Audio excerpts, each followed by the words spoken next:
Hey, you guys, come on in. Let's see who's here.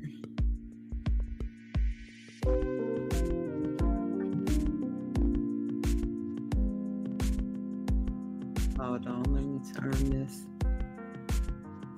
Here, pause. Hey, you guys, welcome back to Skyye Lyfe. To everybody who was previously subscribed. For the new people that are here, welcome. Make sure you hit the subscribe button. We're happy that you're here. We welcome new people. Tonight, we're going to talk about it's kind of an open discussion, but I do have a special guest coming on, and I'm going to drop the link so he can come on. Let me say hello to you guys. Lady Earth B, hey, how are you? Miss Lady T, my sister from Indiana, Nene B, what's going on? I'm glad y'all stayed up. You know, we on CP time. I had said 9 o'clock, and then I had to move it to 10 o'clock, and then you know what? It turned out almost 10:30. But we made it. Hey, little mama. What's up, little mama? Sir Miguel. That's that guy. Leanne Dream Team for Life. What's going on, Leanne? Elvira Ward. Hey, Elvira. I miss you guys. Let me drop this link for my special guest. And then after we talk, you guys are welcome to come up, and I'm gonna let him take the lead. And you know, we're gonna chop it up tonight, you guys. Angie! Where you been, Angie? Where you been? Oh wait, let me pin the link to the top. Oh Lord, what am I hitting? Okay, I want to hit. Why would you want to let me pin the link? Here we go. Here go the stunts again. I should be able to go on this phone and pin the link, and it's not letting me. Dip, hey, what's going on, Dip?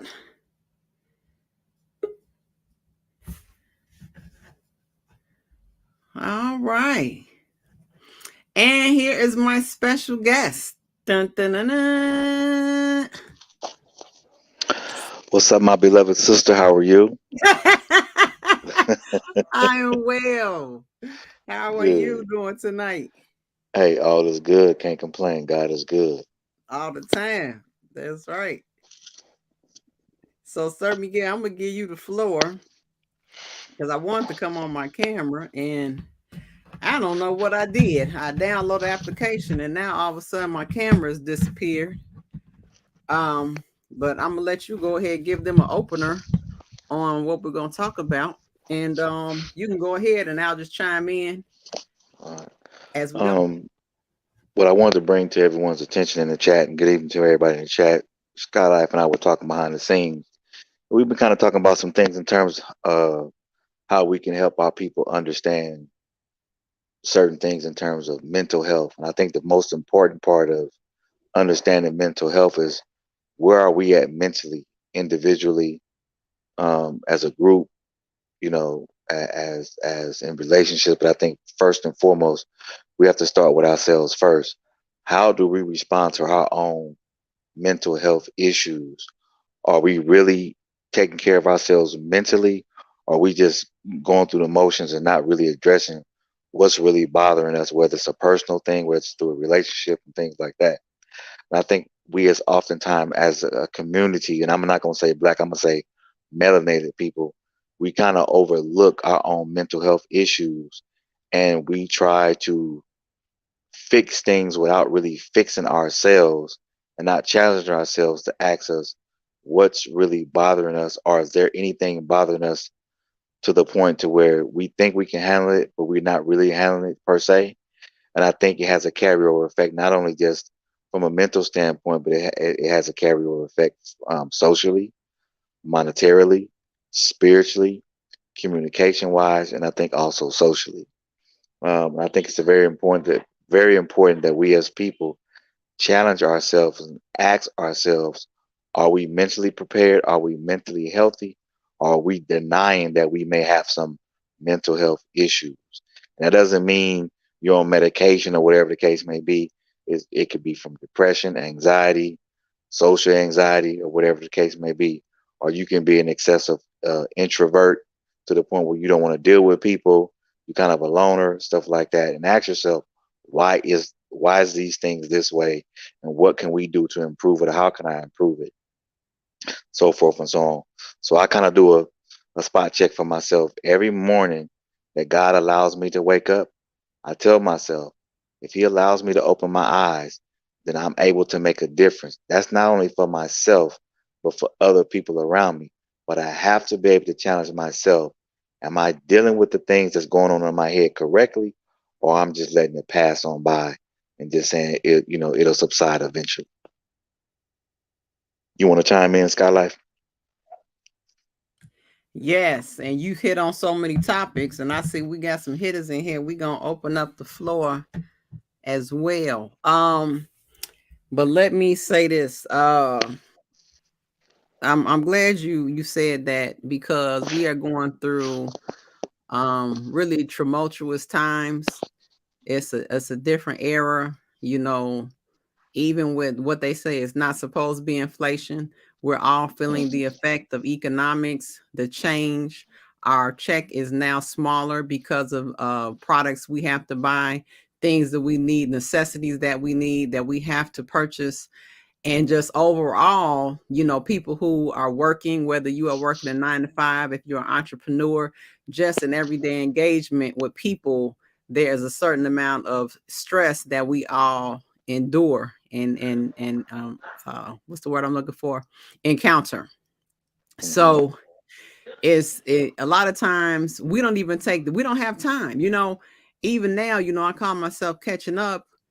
It's really me coming up for a breath of air. I'm catching up, getting a moment, taking a moment out of life, and coming onto YouTube to talk to you guys, because you get ran so rapid in what you're doing. You have to sometimes stop, reset, decompress, and then re-engage. Correct. And I'm one of those people that a lot of people, they communicate with me, and I am very good at giving advice to other people. However, I am not able to really take my own advice sometimes. Okay, I feel you on that. I feel you on that one. Absolutely. I agree. I'm the same way, so I'm not gonna sit up here and act like I don't, because I do. Yeah, it's a matter, because I have a certain sense of self-awareness. However, really taking time to analyze things and make change, because especially if it's something that you always do, you run just straight through it. This is something you've been doing, so it's just like, I'm just going to follow the same routine over and over again. And sometimes you have to stop and take a breath, because Right. sometimes we're not always okay. Me Exactly. being a person that know that I have survived, been through and overcome multiple series of trauma, and still some of the same things I deal with now. I have anxiety about certain things, but I have to, always reset and decompress. So sometimes when you guys see me on that break, that's what I'm doing. I Hmm. go away, I drop everything, take some time off, reset, decompress, and come back and re-engage. But you know, I talk to people and try and bounce things off of people to try and see if there's a easier way to do things. But life is going to take its course. We just have to try True. to, hop on it and ride the horse the best we can. And see, I like what you said about taking a break, decompress, and reset. And I don't think a lot of people do that from time to time. And I can honestly say during the whole COVID thing, um, my boss asked me, he said, "Hey man, you gonna take off?" That's how much I work. When I looked Yep. up, I had almost close to 300 hours of personal time. Yes.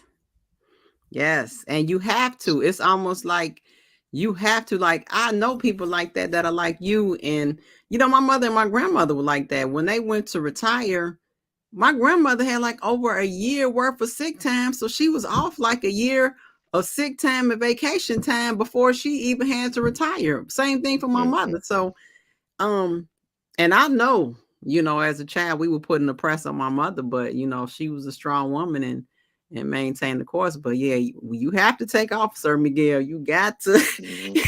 use that Oh, time. That's why they give it to you, because I well, call them mental health days. Okay, yeah. they Well, call it see, sick days. I've done a great job this year because normally, honestly, this will be the first time this year since I've been working since I was 14 that I'm actually taking a week off of work. The first time? The first time ever, a week. Wow. Normally I'll take a day here, 2 days there, but just a whole week. Yeah, my first time is this year. Wow. Well, congratulations, because look, I'm one of the people. I'm gonna use my time now. I'm like you though. I might take a week, but it's gonna be for like a vacation. But I might, a few here and there. But I'm using my time. Trust me. I promise you that. So, Let me. because even when I put the weekend, he was like, "Are you serious?" I said, "Yeah." I said, "I think it's time for me to revamp and look at things from a different perspective and another lens for myself personally. Yeah. Am I just trying to make the money and just pay bills, or do I really need to take this time and to really hone in on the things that I really want to do outside of this 9 to 5 so I can leave this 9 to 5?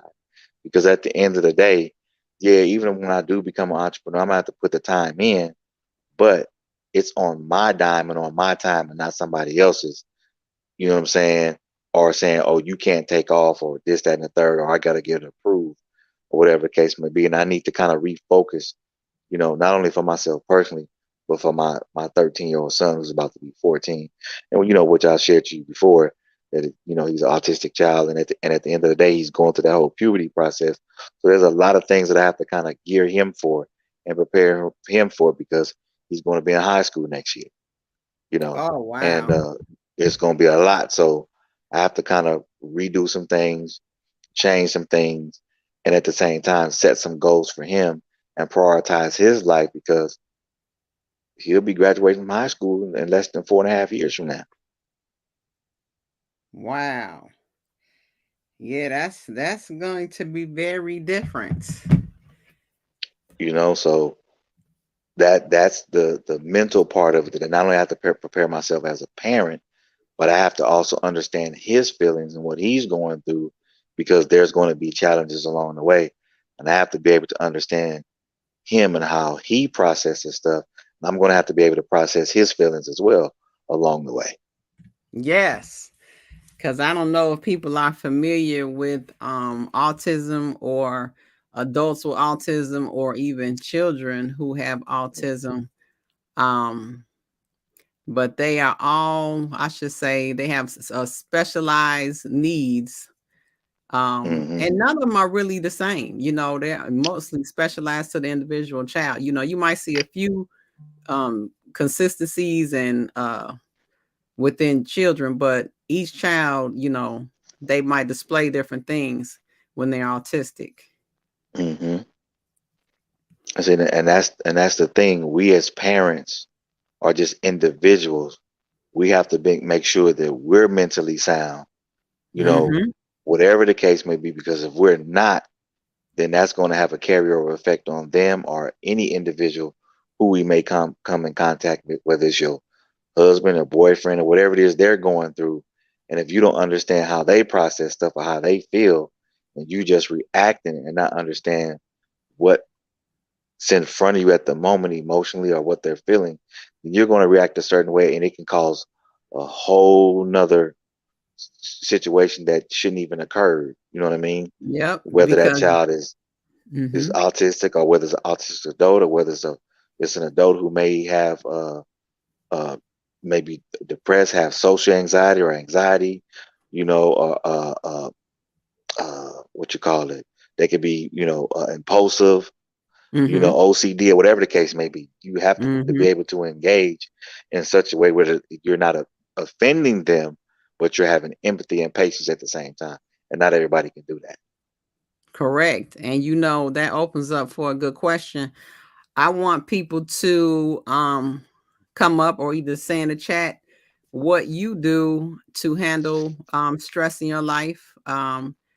Also, in regards to what you said, communication is the key, because when you fail to communicate with the person, you really can't understand what they're going through or why they are feeling a certain way on that day. It might be something that's a simple question to say, "Hey, how you doing?" or "What's going on?"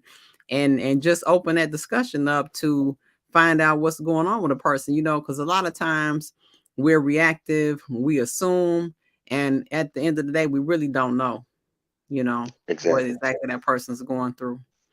So true. So if anybody wants to come up, I put the link in the I tried to pin it to the top. I don't know why I can't, but you guys are welcome to come up and talk. But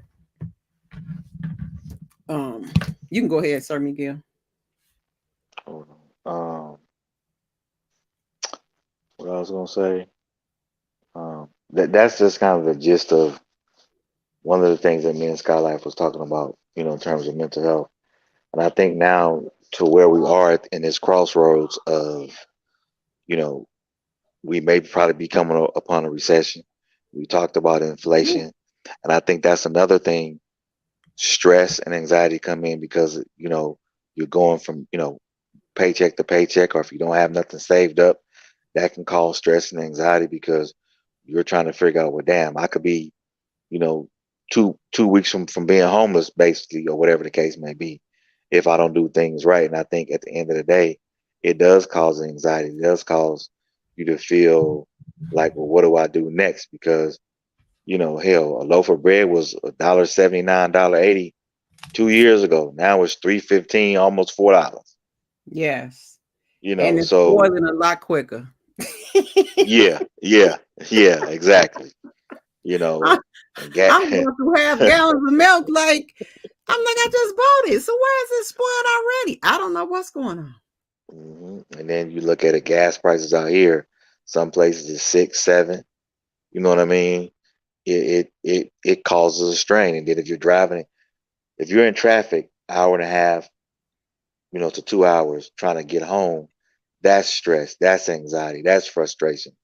You know, um, it's just a whole lot to deal with because life is 90% mental, the rest is 10% physical. How do Mm-hmm. you deal with handling that 90% of mental stress or anxiety or whatever the case may be? Do you just, like Sky Zone said earlier, do you just go with it? Got Or do life. you, I mean, sorry, Skyline, shit. Do you do you take a break to reset, or do you just keep going until you just don't have nothing else left? And I'm probably guilty of that. I'll definitely just continue to run, run, run, run, run, and then it's not good. It's not safe for me, and it's definitely not safe for the people around me. But see, I'm an advocate nap taker. Okay, I could teach a class on how to take a nap because I'm gonna get my rest, and I always try and stay sucker free. You see what I'm saying? That's how Right, that's right. how I make it through life. Those 2 points. I'm gonna take my naps, get my rest, and stay sucker free. I mean, that's 3 points. Okay. So that's really what I do to try and make it through. But you know what? I definitely want to talk about, when we bring up an issue and things that we might have a problem with. I always like to talk about the solutions. So we actually gave some of the solutions is better communication with the people around us. It could be people at work. It could be your children. Also, their therapy is an option. If you find a good therapist, sometimes they could tap into a couple of things and help you process things differently. Hmm. Because I'm one of those people who I have a lot of self awareness in regards to myself. However, when I talk to a therapist, they give me different ways to process things, and actually give me some clarification. And that, people don't ever always understand things the way I do. Okay. And that's Right. one of my biggest problems, because when something happens, I don't understand how the other person doesn't know that they're doing it. But Right. I have to understand in my mind, that's how I'm processing it, based on me, based on my life experiences, based on what I've been going through. So sometimes the lady told me, she was like, just pause and listen, you know. And because I'm one of those people, like, once you throw me in the cross, I cut you off. So there really is an opportunity for a conversation. I was Right. doing that Right. years Right. ago. Just within the Right. last, I say, 3 years, I came back and I said, okay, so now I'm gonna have discussion. I'm gonna talk to, let people, I'm gonna express my feelings, because I feel like you know what you did to me, and you meant to do it, and it was malicious. So me cutting people off was also a resolution for me. But the lady told me, like, they don't really know. And when I started changing and talking to people saying, hey, I'm upset because you did this to me, or I feel this way because of that, people really didn't know, you guys. They did not feel like, they didn't even know why I was upset, why I was mad, and it was shocking to me, because I was just like, how do you not know? But people really don't know. So communication is really key to a lot of things. That is also true because I know for myself, I can feed you with a long, long, long, long, long, long handle spoon Mm-hmm. and go on about my business. And and Mm-hmm. uh, and truth be told, I'll treat you just like I never even met you. Exactly. It's Hey, it's, Diane. it's so. But I had to kind of grow from that, and but at the same time, there are certain situations where it will stay that way because at the end of the day, even if I mention to you what's going on, I'm saying something to you, and you're not really being responsive to what I'm saying, then that's just my cue. Just say, you know what, leave you alone completely. We good. Yep. I'm good. You know what I Mm-hmm. mean? And one of the things I actually started getting back into is journaling, which kind of helps me. You know, Nice. That's nice. Journaling. and I do that, and sometimes I'll just take a long ride for an hour or two. I'll just drive. Let the windows completely down, no music, no nothing, and just drive. Yes. Yes. And I do that now. Yep. that's for me. That's my therapy. That's my therapy right there. Okay. Okay. I like that, So because yeah. I definitely do that. Oh, who's loving this? Miss Angie. That's Miss Angie Walker. We got What's Angie up, Miss Walker. Walker? Hey, Going on? Angie. What's going on, y'all? Oh What's up, Lord, loved one? child, what? Oh man, oh gosh, girl, when you said when somebody do something to you, cut it off, cut them off. I had to click that link, baby. I had to click that link, honey, to let you know, honey, baby. When I tell you, oh, what's going on, chat? What's going on, y'all? Lord have mercy. Yeah, I'm so tired. I done took on more than I can chew. I can process, girl. I can't even do nothing. I can't even fight and cuss nobody out like oh God. I ain't got time to do that, baby. I see you in the 2023 on. I ain't got time for that. Oh, I'm so tired. But I'm putting my email and phone number in the private chat so y'all can Okay. for Okay. you to for you guys to pick it up. But child, Okay. let me tell you this. Um,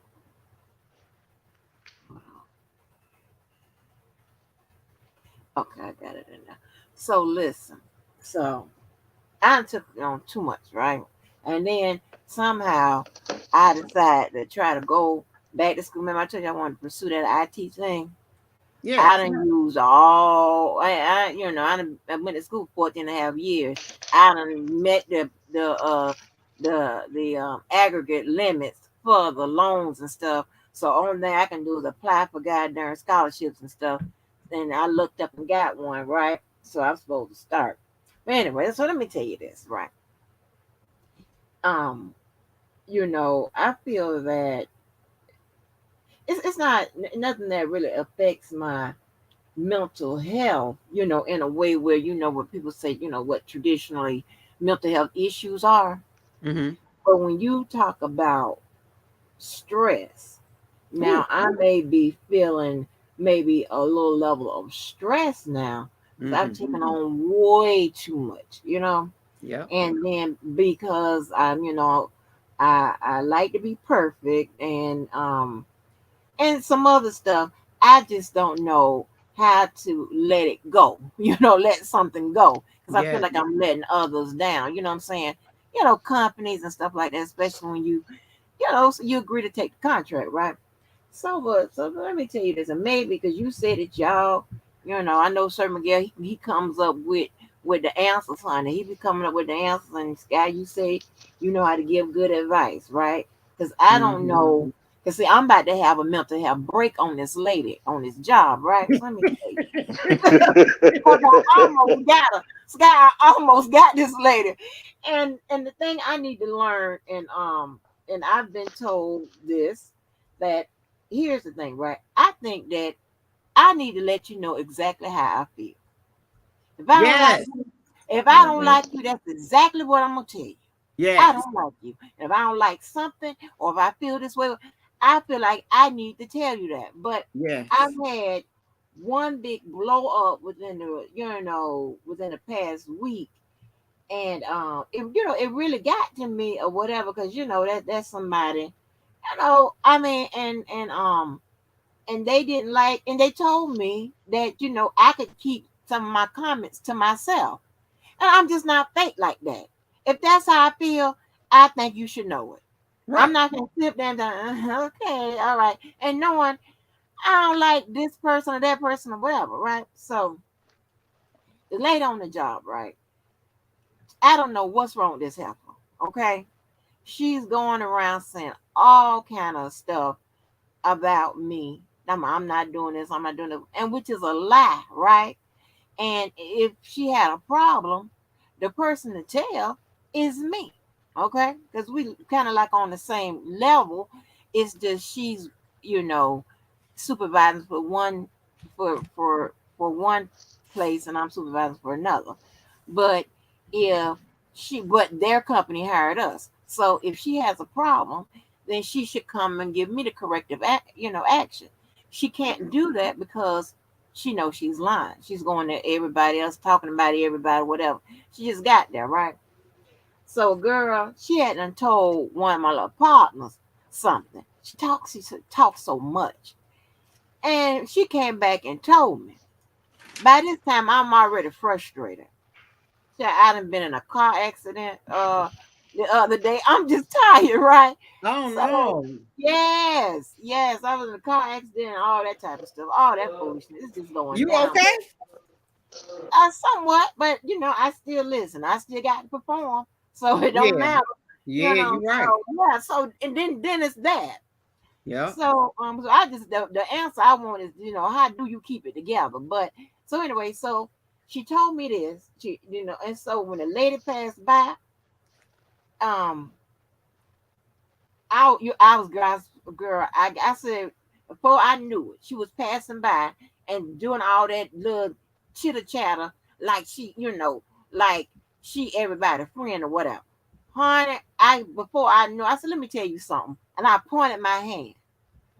And I've been in, I said, well, darn, if I can, I'm trying not to, argue with everybody that just don't matter in my life about whatever, and just, Mm-hmm. just let it go. And I get their ass later, right? Mm-hmm. So I put them on the calendar, I get your ass later. So anyway, and I was finna get her on that floor, baby. I don't give a damn what customers was coming by. I don't care. I finna get her. I bet I was finna get her. Okay. And worry about the consequences later. Right. And she talking about what? Because she knew she had done said something. Because that girl came right over and told me what she said. And she told her, she told me, yeah, you better not mess with Miss Angie. Don't mess with Miss Angie. Like telling her, like, leave her alone. Like, lady, we know you lying on her. And Mm-hmm. so, and I was like, and I was able to stop myself. I said, "Oh, I'm getting good." And I put my hand on my, I said, "No." She told me, "No, I got your back. No, I got your back. I got your back." I said, "Child, yeah." When you try to put a knife in it, then you turn around to the front and put a knife in. You know what I'm saying? And it's just, and I want to know because I don't know how long I'm able to take it, baby. She keep trying to make small talk. I'm walking away. I heard her say when I was walking away one time, she told me I got an attitude. No, she didn't. When she told me, well, I said, well, I'm quiet. I don't like to talk and whatever. I'm just trying to make excuses, try to get out of my face. No, Yeah. when you talk to, this cop that works, this retired cop that worked in there, I'm like, like what? I mean, she is. She told one man he got cancer because she's a retired nurse. She told one dude he got cancer, and his lungs is wet around the lungs and stuff like that. And I'm like, why would you tell somebody that? Like again, she is off the chain. Okay, Well, how I does she want to know know. he got wet around the lungs? Like, where she Because get that? she just talks, girl, and she she's a retired nurse. And when she said that she loved working in hospice, and she just watched the people die, and they be ready to go, and blah blah. I'm looking like, are you crazy? You Mm, just mm, mm. haven't about working in hospice. Oh, I was like, baby, something. You off. You really off. Yeah. And I'm just saying because you can have a mental break. You know what I'm saying? Not that you have a mental health history. You know what I'm saying? You can have a mental break. And Mm-hmm. I don't know how I'm gonna keep it together. I can't avoid her. I done did everything. She go to the left, I go to the right. Cause I'm just not fake and phony. Yeah. And So you know what? In that mhm, situation, because I've experienced that, and I tell people, I really like you try to say, I really don't like to talk at work. I really like to just, do my work and go yeah, home. If I come across a friend, so be it. But I'm not really here to make friends. yeah, exactly. But I don't, I know exactly what you said. you understand what I'm saying? I'm trying to avoid her, and she just be up in your face. Yep. Talk all I be like, Lord have mercy. Then she don't accuse everybody of stealing, and I talk about, you coming to me telling me that one of my people stealing ice cream cones and shit like that. Well, what you want me to do? Call the Right. cops. I'm not gonna Right. chase down nobody about no snow cone and shit. Right. You Yeah. know, Ice cream cone. hey, my time is more valuable than that. If y'all got on the counter, y'all get her. I'm Yeah. not talking about no snow cone and all that. Like, it is just too much, and I'm just trying to, because I feel like I'm about to snap on her. Yeah. No, I totally understand. I totally You get it. know, Because so you go ahead. no, it's just people that they just they can't read the signs, they can't Yeah, hear the language, and yeah, they can't read your face and listen. It's like when somebody is moving away, that's like I'm trying to get away from you. But why can't you see that? And if I'm right. not coming to talk to you, why would you come talk to me? That's my thinking. Exactly, exactly. You already know I don't like you, and I know you don't like me. Right. So this is my thing. Why is you talking to me if it ain't work related? Right. It's like I'm trying to tell you all up in your face. You can't escape her. Well, you talk to such a just childish. Okay, so I talked to this. Then girl, then she done said all kind of racist stuff. I'm a proud redneck. And here's the thing, right? Redneck is something a white person had explained to me. It don't mean like they are racist. It's some kind of heritage type, whatever claim that they Mm-hmm. white people claim or whatever. But Mm-hmm. when black people hear it, we automatically thinking a racist. Right. So that's probably something you don't want to yell on the floor around a whole bunch of black people. Right. Because then they be Mhm. like, oh hell no. Baby, you got to go. Right.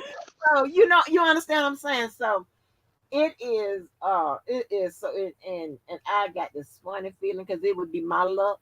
it would be my luck because she's supposed to be there like 2 months and move on, whatever. But ain't nowhere else to move on to. And I swear she gonna be there more than the 2 months. And I don't know if I'm be able to make it because I almost got her, y'all. I had my thing. I said, let me tell you something. And and people don't understand. People don't understand about me. When I'm yeah. I'm not, in a threatening type mindset.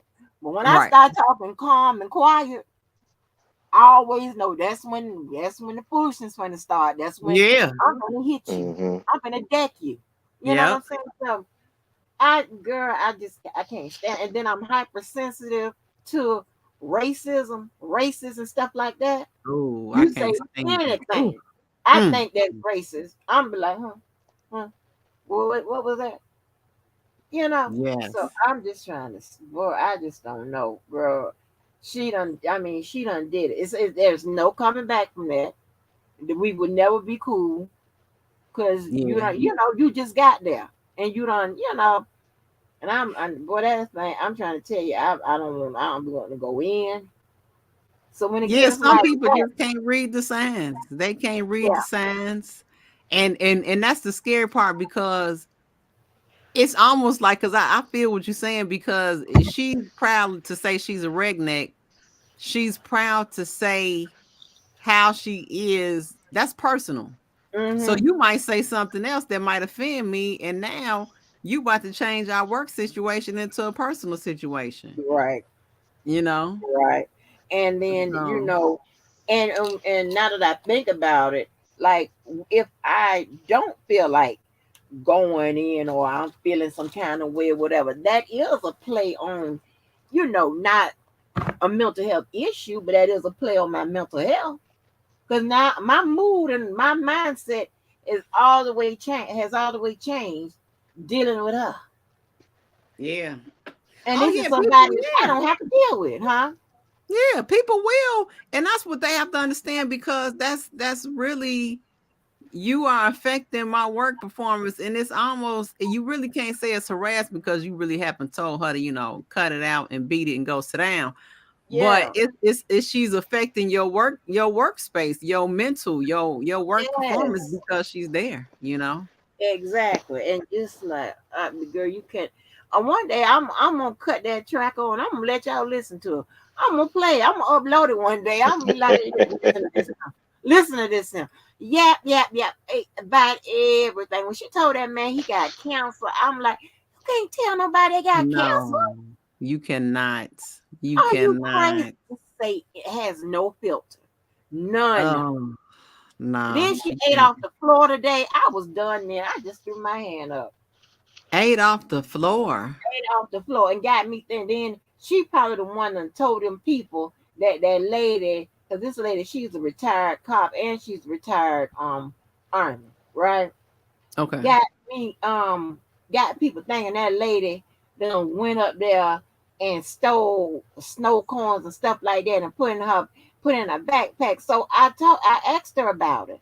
And I said, I Mhm. don't even wear no. She said if I bring a backpack or purse or whatever, all my stuff is designer. So why am I sticking ice cream cones and chips and stuff in my bag? She said, I don't even go up those stairs. I ain't never been up there. I'm like, well, honey, and I'm thinking, that lady, she the one that put her name to it. You know what I'm saying? Like, got me talking about was somebody breaking in the back door, stealing appliances. Oh, okay, well, what you want me to do? Well, see, you shut her down. I Mhm. get it now. You tell her, okay, so what proof do you have? Give me the name and the proof that you have, and then I'll submit it to where it needs to go. That's how you shut that down. Because all Right, that random accusations and because she trying to find right. ways to engage with you. So she done talked Yes. about the popcorn, the cheese sticks, the ho hos and the Twinkies, baby. She talking about Yes. everything. She done 'Cause- yeah, and just like stay out my face. Like she is done. I'm done with you. Mm-mm. yeah, That's all it takes. I'm back to that. That's how I yeah, used to be. You only get one chance, then I'm done. Two, after two, you really done. right. Like get out my face. Yeah, I girl. totally understand. But the panel, the link is down there. If you guys want to come in and speak, everybody's open to come in. We're talking about mental health, being a better you. What do you do to deal with the everyday stressors, complicated situations? Uh, you might have, like we're just talking about now, situations at work. How do you resolve them? What do you do to reset your peace? You know, do you avoid people altogether? Miguel says that he takes a ride in the car and uses that to relax. I mean, and that's another thing that I do because I love a good road trip. When I take my road trip, that is my time to think. Normally, when even I could be going home to Chicago, um, I'm on the road taking my time to think. But the sound of open air and that road is just so comforting to me. So Miguel, I know exactly what you're saying when you say that. But Hmm. there's definitely some peace on that road for me. And you know, when I was younger in Chicago, it was a little bit different. I probably would still do it now. It's just a lot of more traffic. But I used to drive down, from my house to Lakeshore Drive, and you ride up and down Okay. Lakeshore Drive. You got the lake breeze. You get to see the buildings at nighttime. It's really nice. It gives you a Hmm. good feeling. Oh wow. Hmm. It's very different. But in So regards to no, go ahead. Go ahead. no, go ahead. What you was gonna say? Because I was gonna ask you what y'all take on this guy's mental health. Go ahead. I don't know if y'all haven't been watching, but go ahead. What you was gonna say? Oh, I was just gonna say, like when you were saying, will you have a mental break? I actually did have a mental break. How many years ago was it? Let's say 5 years. So, um, I grew up in a family where, uh, my mother would say, this is not for publication. Okay, so I should have knocked herself off. Oh shit. She did. Okay. Should have knocked herself off. sorry about that. Okay, go Um, ahead. so I'm trying to clean the keyboard. I seen some dust on it and started doing it. But grew up in a family where family business is family business, and my mother's favorite line is, "This is not for publication." So if there's something that were to occur internally, we deal with it internally, but at the same time, it's swept up under the rug. So if there's an issue that occurs, we may or may not even talk about it within. It Hmm. kind of resolved itself. Everybody has to walk away with the feelings that they have, and then we move on as if nothing happened. Okay. So as the years have gone by, I start, I'm harboring, you know what I'm saying? I'm Yeah. I'm I'm holding and harboring on things that have occurred, resolving them myself. Okay. So then it got to the point like about 4 years ago, um, it was another miscommunication, and I felt a certain way, and I just all of a sudden just had like an epiphany, you know. No more are we sweeping stuff under the rug, because it got to the point where I feel disrespected now. I feel disrespected. I feel like people feel that they can handle me any kind of way. And I understand that, I can be considered the youngest in my immediate family. But and that's what my mom was saying. She was like, well, you probably feel like that because you the youngest, and normally the youngest gets kind of like, what I'm saying, pushed around and like, told what to do. And I'm like, that could be in a sense, but I'm no longer a kid. you know what I'm saying? Right. If I was 10 or 12, okay, but I'm grown as hell now. Okay, full grown woman, ain't nobody taking care of me. Okay, I check the clock and get myself out of bed to go to work and drive myself to work and back from work. Mm-hmm.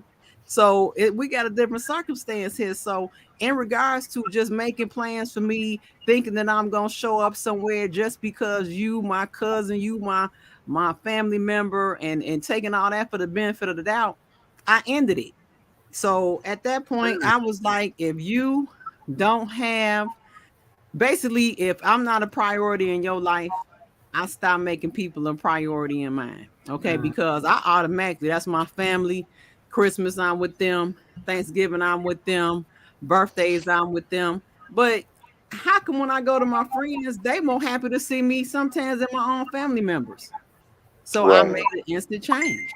You know, I said from now on, it's the people who show me love and really have respect for me and handle me in a way I feel I should be handled. Those are the ones that's gonna get the priority and attention. It's no longer gonna be carte blanche because you my family member. You automatically get my time and can do anything and it's talk to me any old kind of way and But that was it, y'all. And when I tell you, ooh, baby, they still mad to this day because I ain't going. Uh, They mad to this day. Mhm. I promise you. But Yeah. because we never had sat down, and I kept saying we need to go to therapy. We because I'm telling you, it's like all the women in my family, we all strong willed, we Mhm. all are smart, and we, basically gonna hold our ground. So ain't no resolution. Don't nobody think they wrong. You see what I'm saying? So who's the mm-hmm. referee? If you can't referee Yeah. yourself in Houston, we got a problem. Right. Facts. So Right. that's what happened, y'all. That's a real life situation. Okay. That's real life. Because we failed to communicate and we failed to resolve issues as they occur. And my mom admitted it. She was like, "You right." Because I did raise you guys like that we kind of swept things under the rug and kept going. She apologized for it, but it still had an effect over the Mm-hmm. times. You know, And you know what, Sky Life, I'm so glad you brought that up because I think parents when they raise kids like that, because my household was the same way, I don't think they realize that it does have an effect because it does carry over into adulthood because you're trying to figure out, well, damn, I'm sweeping up under the rug, but it's still not really resolved. It's still sitting there. right there. You know what I mean? And at the end of the day, there's no balance in it because it's almost like one sided in a sense. Yeah. And I think when you break that, it opens the door for true communication. Because if it's swept up under the rug, ain't no communication, There you go. ain't no solution. It's Mm-mm. like dead weight, but it's still there. Yep. And I resolve it in myself. Now look at this. And my friendships, when somebody crossed me, what did I do? I cut them off because that's what I knew how to do. I knew how to resolve issues quickly myself. Don't discuss them and cut the person off, which is Mm. Hmm. what I was trained to do growing up in my family. Do you see the correlation? Yeah, Mhm. absolutely. So, You know what, so Scott? Some of that stuff that we go through, that we uh I'll say this, families pass down more than just traditions, right? Some of mhm, that Hmm. stuff is systematic and it goes from generation to generation, person to person. It goes, they pass it down. Because I know I inherit a lot of it. And let me tell you this, I was mad. I mean, mom was, perfect or whatever. But I just had one issue with her. I didn't understand why she couldn't um, deviate from the family's norm. That norm, that, oh my God, it's off the chain. As far as, you know, everybody being successful, and then if you have then it's like it's mandated that you help your other family members, and any which way, whatever. You don't complain about it. You don't mhm, stop doing it. You don't, whatever. mhm. You got to take care of 'em. They ask, you got to take care of 'em. All kind of crazy. And you be like, huh? And I used to get mad at my mom because she was like the she's the the baby out of her sister and brothers, and she would always just try to please the family or whatever. And to me, sometimes that, even if it kind of infringed on my, on my, because like I didn't want to have to be bothered with family all the time or whatever, or Mhm. and like if she take on a situation, I'm in it too, because I'm the child, Yeah. you know. So you Yeah. don't took on somebody's situation, they got to come stay with us, all that kind of shit, whatever. That's infringing on, my, in my space, and all of that. You know what I'm saying? So all that Mhm. type of stuff. And and I couldn't understand why it always had to be, you know, she had to say yes to them all the time. She always tried to please them all the time. Then they would always find something she did wrong all the time. And then I got so mad one time because one time I saw they were on vacation. We were all on vacation. Um, and they made my mama cry. And from that, baby, I was like, you never, cause see, they, you know, I mean, it was all of them is raising you. You got all them aunties, all them uncles, they in your face. You got to do this. You got to be perfect. You got to, strive for success. You got to do this. Got to do this. Whatever. And Mhm. and so when I got older, honey, I would dip. They wouldn't know how to where I was. I wasn't answering the phone or none of that. You know what I'm saying?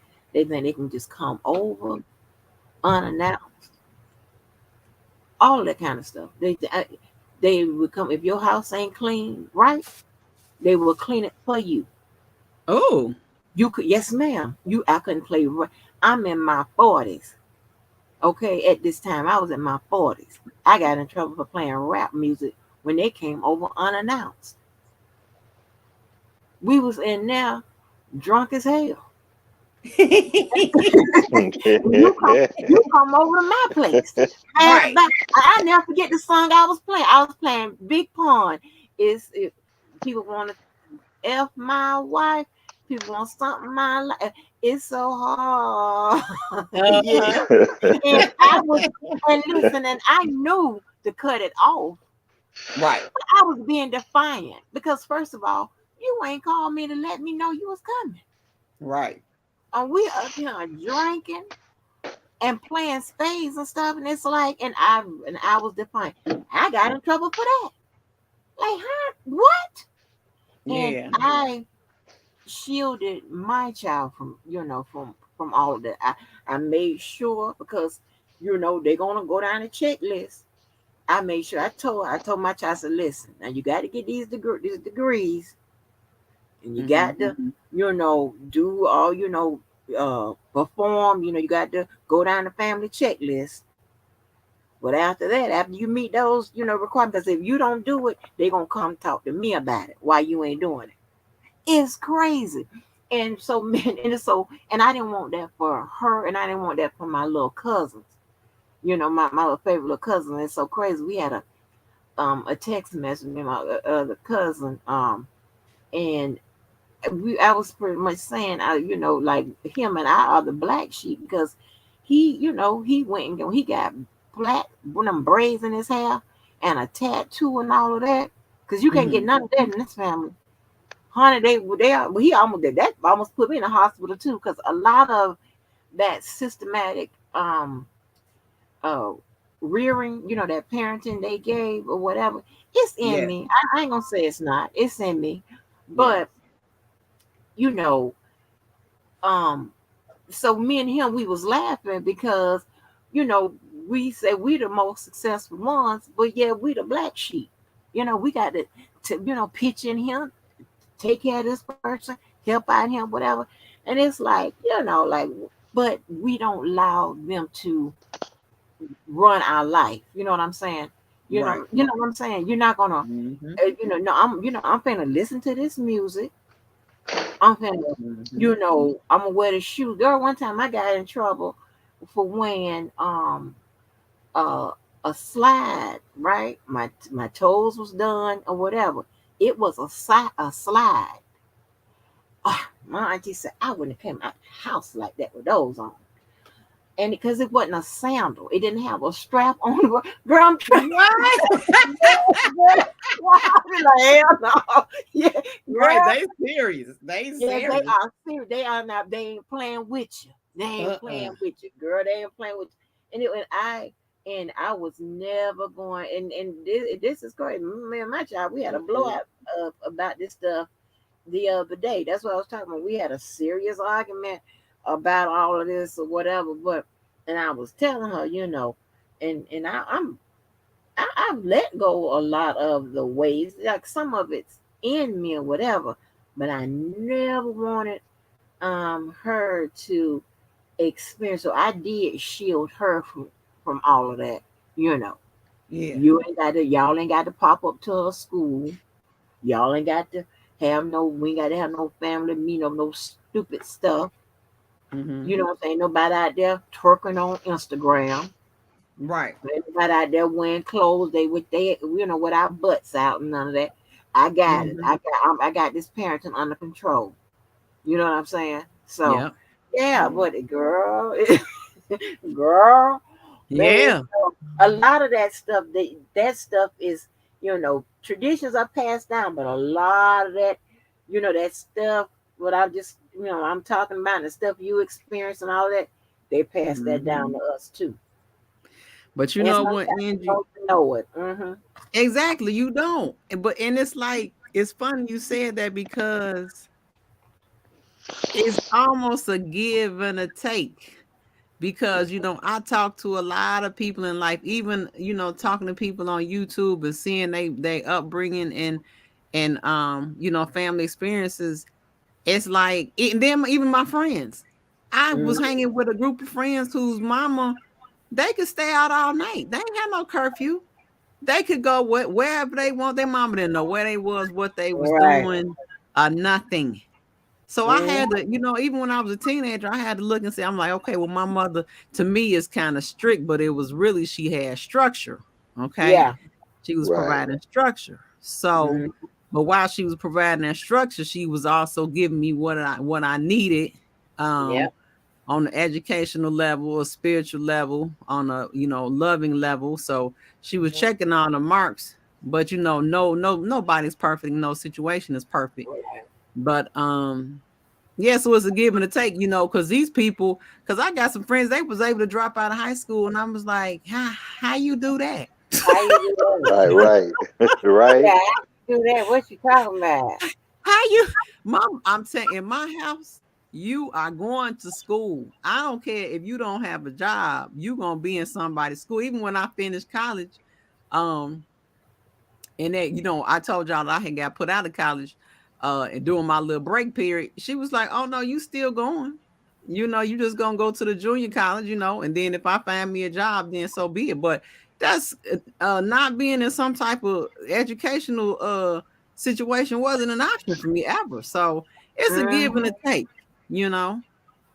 And it's But so crazy. It's so crazy. Not to cut you off, but it's so crazy that we weren't allowed to have jobs, right? This is correct. And I had to explain this to my little cousin's daughter's mother because she don't understand this family. I said, girl, you should have known something was wrong when all of us are named the same thing, even the girls and the boys. We all got the same name. Okay. So, um, so his daughter got a job, right? She's 17 now, okay, and him and her are mad. And it was the mama that told me. She told me he's mad. I can show you the text. He's mad because she got a job, and I tried to explain it to her. I said, honey, we wasn't allowed to get jobs. Okay, that was no. We had to go to that school. We had to go to college. All right, wow, and then we can, yeah. And after we graduate. Then we can get a job. Right. Yeah. Okay. So I broke that tradition when I'm to the child I had begged my dad had them went away to one of them prisons. I was 19. I was like, Mama, okay, I got to get a job. I got to learn how to drive. We couldn't even girl couldn't even drive. Couldn't do nothing. Wow. And Okay. yes, and I was like, listen, I want to learn how to drive, and because this is ridiculous. Somebody coming to take me everywhere. This is stupid. Mm-hmm. Mm-hmm. I'm 19. So I finally conned her. I got me, girl, not one but two little jobs. And I, stayed going to school. And then I learned, somebody taught me how to drive. I learned how to drive. I bought me a car when I had a restricted license, and I went one of them little side of the road places, bought me a little car. I never get a little white Toyota, baby. And baby, I was getting up and down that road, going in them two jobs, or whatever. And then, then I got me a new car. But yeah, and I had to explain to her the family system. Baby, I was like, honey, I know this sound crazy, but and for my cousin to be what 35, 36, the family system is in him. He don't know it. Right. He bucked a lot of it, but he don't know it. But he is hard cold mad at his daughter got a job. Yeah, got a little job at Wendy's somewhere, and she don't Right. understand it. The mama, she don't understand. I said, baby, honey, I said, girl, our family is child. That's just the structure. I said, baby, we weren't allowed to work, so that's what the problem is. She was like, what is going on? She don't get it. Yeah, and she might not. Give me one Yeah, second. I'll be right back. Y'all keep talking. yeah. So Okay. you know, and it's a lot of little quirks like that. People be like, "What in the world?" Like when you bring friends and your mates to, oh baby, they worse than the FBI. They tell you you're not bringing no trash into this family or around this family. If you find them in the gutter, leave them there. All kind of Right. stuff. I mean, they parent us by all kind of little parables and little sayings and stuff. And we, the younger ones, we just laugh. We were like, "This is crazy." They would question your friend, like you said, "This is my friend." Such that they want to know who they family is, what their family do, this, that, and the third, whatever. Because my family, we got 3 streets named after us down here. You know, I mean, it is. They are not playing with you. You're not playing. Boy, I'm trying to tell you, if they deem the person that you're trying to marry ain't right, oh baby, you ain't marrying that person. All kind of stuff. When I had uncles make excuses because they married women that they thought that the family thought that they should have married. I've had one Hmm. uncle talk about he got drunk and woke up. He was married because they ain't like the lady. Yeah, he was just making up stuff like that ain't happened. I'm like, man, because them women ain't playing. Boy, I'm trying to tell you, be like, I be sitting back like, and I be trying to tell people, between my daddy's side, my mama's side, I be trying to tell them, I say, I'm the best one you want to deal with. They were like, I said, baby, I'm trying to tell you, they off the chain. I said, well, come on. You don't believe me? Just come on, sit down. And it'd be so funny. Oh, man, I'm telling you, I got friends and stuff like the prank call both sides of my family because they know they're going to, get a laugh out of it. It's crazy. I'm Right. telling you, my uncles, they didn't, my Aunt Lucille, baby, they couldn't stand my Aunt Lucille. And you know why they couldn't stand her? Because she What's that? had a child before, she had a child already. Cause they don't play that ready-made family. You don't Right. date nobody with no, you don't marry nobody with no ready-made family, baby. Honey, you gonna send them to the hospital if you tell them that the person that you interested in, got a child or something, baby, they Oh, gonna I hear flip you. Yes, out. Lord. See, Angie, your family sounds very similar to mine. Like that was the same type of rules and For real? structure, and like, and it not necessarily, it wasn't necessarily said. It was almost understood. Like she would make comments about blue collar workers. Oh, he's a blue collar worker. You Yeah. should date someone different. Hmm. And it's Yeah. just like, okay. But you know, in that whole thing with the kids, it wasn't no baby mama, baby daddy situations. Yeah. Oh no, Oh you no. better get married and then Yeah. bust a kid. You know what I'm saying? You better follow the right order, the proper order, Yep. because it wasn't none of that flying. They don't want So to hear nothing about that. none of that. Come there with a man. Yeah, exactly. None of that. You come there. How many do you got any kids? Yeah. Right. Oh no, baby. It is over for you. They Was gonna he they already gonna cut married? you He can't even be married already. It's just out. like, Exactly. whew. Child, my uncle got mad at his daughter, my cousin, and stayed mad. I don't know if they ever started back talking.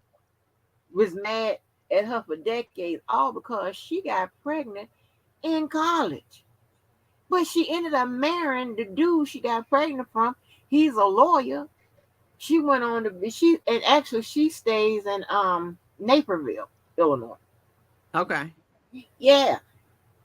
Hard cold mad. Ain't talked to that girl for decades. I don't know if they ever Oh, really talked. Just because she got pregnant in college from the yeah, dude she ended up marrying. I'm like, yeah.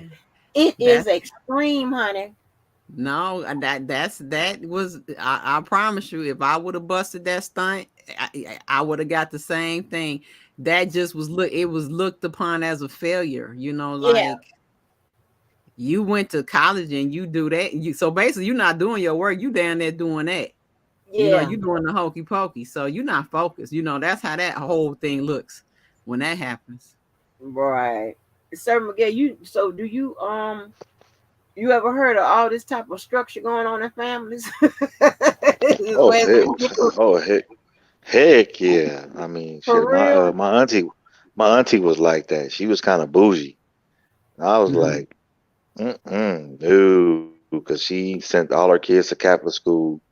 They had to go to college or go to the service to do something. And if they didn't do it, they would be kicked out the house. Oh, And I'm Oh like, how wow. would you like how would you kick somebody out the house who just graduated from high school, but they don't want to go to college, they don't want to go to the service? She was adamant about that. Adamant. You had to do Wow. one or the other. You had no choice. You know what I mean? And yeah. I watched them, and I was going, well, damn. I don't want to be around her. But unfortunately, when I would have to go visit her in the summer, you gonna get up, you gonna clean up, you gonna do like everybody else do. You gonna pitch in. Ain't no excuses. You gonna come in my house at this time. Blah blah blah. No matter how old you are, grown or not. If I say 10 o'clock, 10 o'clock. That's Period. right. Oh wow. Yeah. And let's talk about that. I'm glad you kind of segued into that. Let's talk about, should parents force an education, or should you allow your child to live life and kind of let life take its course? Or do you, Right. you know, well, let's talk about that. Should you leave your kids to college? Should you force the education? And What also, I do you feel that college now is college worth the cost? um Mm. here's what I did with my daughter. I told her, I said, look, I'm not gonna force you to go to college. That's your choice. It's not mandatory, but Hmm. understand this. You have to prepare yourself one way or the other what you want to do in your life, college or no college. Come up with a plan. But what I did, I said, even if you don't go to college, I'm going to teach you how to uh, get credit so you can purchase stuff in your own name. You don't need no cosigner, no nothing, none of that. So by the time she was in the 10th grade, I gave her a list of what's a credit card, what's a debit card, the do's and don'ts. Don't cosign for nobody. Don't do none of that. When Oh she was wow. 16, she started working at the airport. She no, I'm sorry. Started working at Little Caesars. Then she started working at the airport. Then she went to Jersey Mike's. Then she graduated. She started working for Allied Security Company. She went from just a regular worker to a supervisor. Mm. By the time she was 19, she had bought her own car in her own name. Her credit score was like 740. Oh wow. So from that point on, she ended up moving to Washington. She going up there, got her own apartment, doing her thing, and she said she wanted to be an esthetician. I said, cool, do it at your pace. But I told her, I said, what I'm going to do for you is instead of you sending me the money to pay your cell phone bill, I'm going to pay it for you. So that 115, including the insurance, I'm going to pay it up for the next 5 years. So take that 115 and you send me the Mm. statement every month showing me that you putting that 115 away. That Oh should wow. be able to help you get a down payment if you want to do a duplex or whatever the case may be. That way Mm-hmm. you set yourself up by the time you're 25, 26. And if you decide to go to school, that's fine. Or whatever, esthetician, do whatever you do, you'll own your own property by that time. So Mm. everything I've taught her or shown her, she's pretty much did it to the T. That's good. And That's congratulations on good. that. I Yeah. That's I good, love to Sister hear a Jeff. success story from the young teens and the young people coming up. I love it. Mhm. Because, and the only reason why I did that because my brother was forced to go to school, and I told my dad, I said, if you force him to go to school, he's going to drop out, but he ended up getting kicked out. So you Mm. wasted Mm-hmm. all that money. And I said, you should have learned from my sister. Y'all paid all that money for her to go down to Southern, but she gets kicked out. Oh Mm-hmm. wow. Me, I wasn't an AB student, but I stuck it out through thick and thin. That's why, and I'm not, that I went to school at the last minute. So I said, I'm gonna take my time if I'm gonna pay for it. My mother had me write sign a contract saying I was going to graduate from college. I said, I'm going to do this one because you said you wanted me to graduate from college. This degree right here is for you. When I do the next one, that's for me. So I end up getting 2 master's degrees and a partial, damn near close to a PhD. So that was my gift to myself because I was ready to do it. But then when I got out of high school, I didn't want to do it, but I had to because I signed the contract. Basically. But I Mm. was going to finish. So yeah. Yeah, that's nice. That's real good. Right. That's good. Cause That is good. I was talking to actually when I went home a couple of weeks ago, we was actually talking about my niece. And my friend also has some kids. His kids are going into college. And I was just like, so, he was telling me about how he didn't want to basically, force them to go. He wanted it to be their choice. And we were just talking about the cost of tuitions. Do you know Mm-hmm. we looked up the tuition and one college was 15,000 a semester. And I Mm-hmm. said, are you kidding me? To do what? Because I To said, do that's what what? he said. He said, because I told my kids, that's going to be on you. If you don't get a scholarship, you have to get a student loan if you want to go to college because I'm not paying for it. And so that's Mm. how we got into the discussion like, okay, where we understand the worth and the value of that degree, but is it also worth $30,000 in debt after your freshman year of college? And the 15,000 wasn't including the 10,000 in room and board, and it wasn't including your books. So Right. I want to ask you guys that. What do you think about that? Do you think that kids should incur that debt at such a young age? Truth be told, no, no. Right. Take it from me, no. So you don't think that the benefit of college and that piece of paper sitting on that resume, you don't think it's worth the money that you have to pay to get it anymore? Right now, hell no. I'm sorry. Okay. Well, I Because think about it. If it's 30,000, if it's 15 per semester, that's 30,000 per year, not including the 10. Do that times that by 4 and then add the interest on it to that. Yeah. That's somebody's salary.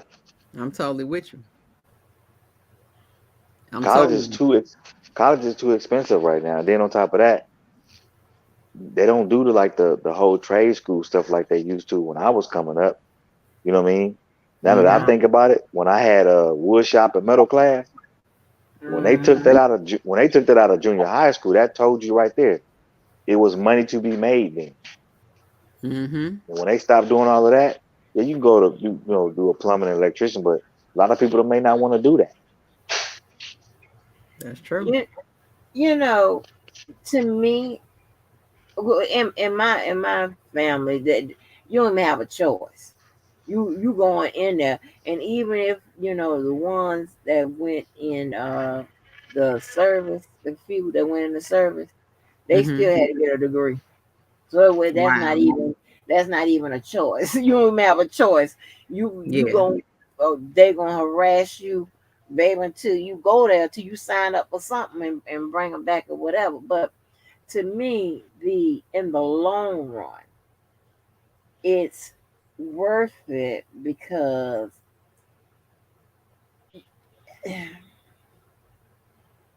it, it kind of open up more doors as far as where you want people that's looking to hire. You know what I'm saying?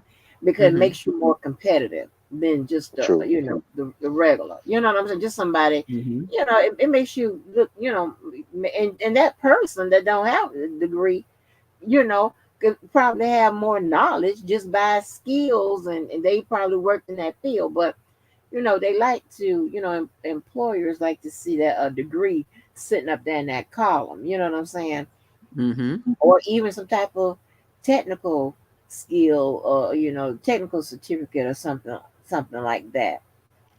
Um, is it, so in that regard, it's worth it. You know what I'm saying? In that regard, it's worth it to me. I don't think that you should force schooling on people because that's not made. School, I mean, school ain't made for everybody. Some people take the different paths, right? Some people may, make their way by being an entrepreneur. You know, some people are business savvy. Some Hmm. people are, and a lot of times you have people that, like, just the real good hustlers or whatever. And I'm not talking about nothing illegal, but just hustlers. Mm-hmm. They Yeah. they can, create a business. You understand what I'm saying? And Hmm. a good stable business because they know how to hustle. You know what I'm saying? They know how to get those customers and retain them, and all that, all the things you need to be successful as an entrepreneur. You know what I'm saying? Mm-hmm. So while I do agree that you need some type of of, of advanced education, I don't think that you should like make put that on your child because you have a lot of kids that are very skilled in liberal arts. They can perform, they can draw, Hmm. they can do those type of things, right? So Mm-hmm. and so there's a niche right there. You know what I'm saying? But they could pursue that, save that money that they're gonna pay in those those colleges or whatever, and pursue that. You know what I'm saying? Because I'm trying to tell you, my student loan debt. I mean, how can you? I where it's not impossible because a lot of people have maxed out. But once you get beyond a 4-year degree, once you start in your master's, there's no more Pell grants. There's no more grants. You know, Mm-hmm. Hmm. you out of that. They don't give you that no more. You straight loan. Yep. Okay, And well, oh no, go ahead. Go ahead. Finish up. Go no, ahead.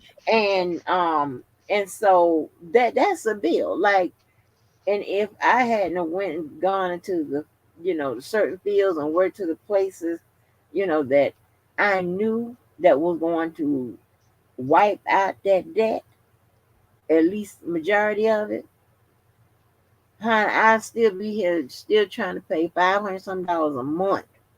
I struggled with that for 10 years. Then they Now, start closing them. They start Okay. dropping off. So you have to Okay. go to school to be a lawyer, doctor, something like that, or you got to work for the state or the government or a teacher to get those student loans off your off your debt. So Yeah. it's crazy. You know what I'm saying? So So mm, let's talk about that, because that is exactly my point. And let's talk about the situation where you don't qualify for a Pell Grant. Your parents make too much income. You don't qualify for any other subsidies or any other programs allowed for other people, and you want to go to college, and you looking at 30K a year, and that's putting you at, if you finish in 4 years, that's at least 120,000. And Hmm. I agree, if you are going to do that, you need to be, like you said, a lawyer, a doctor, in some type of science, technology, a high paying position when you come out.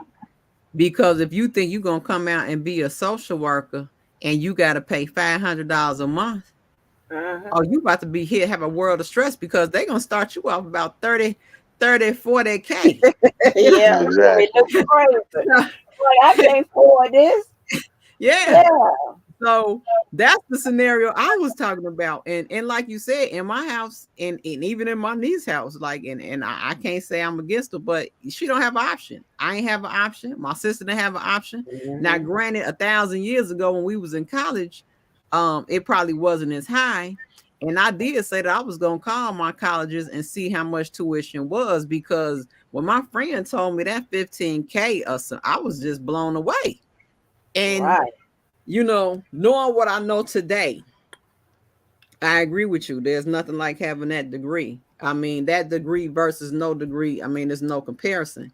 However, when you have, the way I would do it is, and which is what I told my friend, first 2 years you go to a junior college, knock out all your electives and get all of those, those little Mm-hmm. eeny, meeny, miny, mo classes out the way. Therefore, you only got your 2 years to finish up all of your specialized classes. And the ones, what they call those, y'all? I don't forget what they call them. The ones you got to take.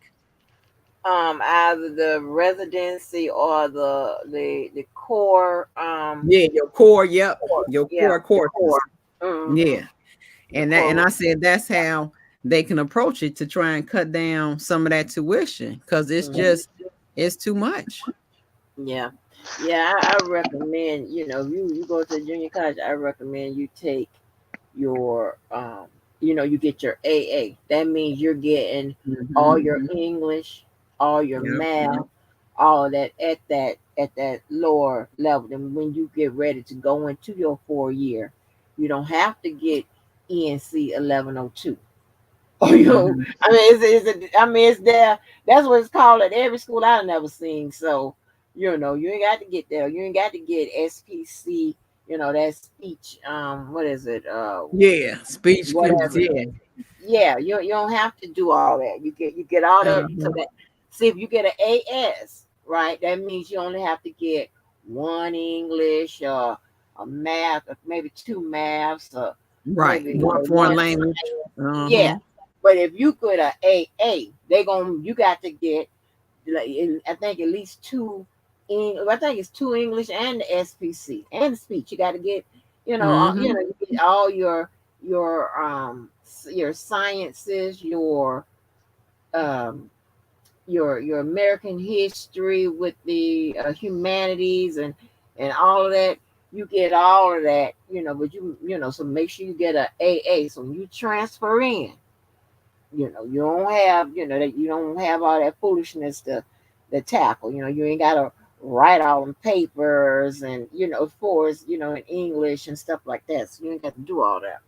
Right. So yeah, you're Hmm. right. And then, 9 out of 10 times it's gonna be cheaper at the junior college anyway. Yeah. Hmm. Because because knowing what I know now, and like you saying, having a student loan, but also had a parent who was paying for my first 2 years before stupid got kicked out. Um, it's just like, to take on that amount of debt at that age that you cannot get rid of. I mean, and if you don't pay it, I mean, you won't get home loans, you won't get car loans, you won't Mhm. get a whole bunch of things in life Yeah, because that's like not paying child support. You don't pay that student loan, they'll shut you down. yeah. They shut your life down. Yeah, yeah. They run it How you on up even next get to a that good driver's old license? IRS, and you Like, get that yeah, paper. Then they'll you get shut you that down. paper. Yeah, you get Hmm. that So paper. So yeah. it's it's a lot. And now let me ask you this, y'all. Let me ask you this. Do you now, those of us who have gone through school or whatever, do you think, and this goes along with your question, is it worth it? Do you think all those classes we took, like the core, like all those English, those maths, and all that foolishness, do you think that the colleges needed to make us take all of that? All that in, because I mean, what did you do different in ENC 1102? Like, the second part of English. What did you do differently? It was some of that. Let's see. Well, American history went from a certain period of time to 1865, and 1865 to present. So yeah, well, you had to take those two. So like Hmm. humanities. Like, did we really need that? Do we really need statistics? Did we need that? I mean, like, do you think we need that? Like all of that they're giving I, everybody for people to graduate? Go ahead, Miguel. I always said that, even in the high school, or even even in college, whatever you're trying to major in, I think it should be specifically based around those courses. Mm-hmm. Humanities and all that stuff and philosophy, you don't Mm, need that. right, It's a waste of time. right, You know what I mean? Like if you want to be a school teacher and you want to specifically teach math, you should be doing everything in math. right. All that other stuff, waste of time. Waste of time and energy, because all of that philosophy and all of, like, I mean, I really don't have time to be trying to think about what was on those dead old people, white people mind and stuff. I don't know. Right. I don't care. Right. Well, see, So, and you can't but use it. Go ahead. no, Exactly. I'm just trying to think because here lies the problem. It's almost like you have to take the 4 years of high school, and we're gonna charge you now. Now, if you don't, so we want to try and make this worth your while. Mm, Okay. So here lies the problem is we gonna keep you for these 4 years, maybe even 5. But if we don't give you those classes, then what classes are you gonna take? What's the mm, alternative? mm. Well, So I agree with you that some of those, you know, don't necessarily play a key role in our lives on a daily basis. However, humanity comes up and in every situation silently, you know. mm, Uh American history comes up every day in life, even though we don't acknowledge it. Everything that we're going through deals with American history.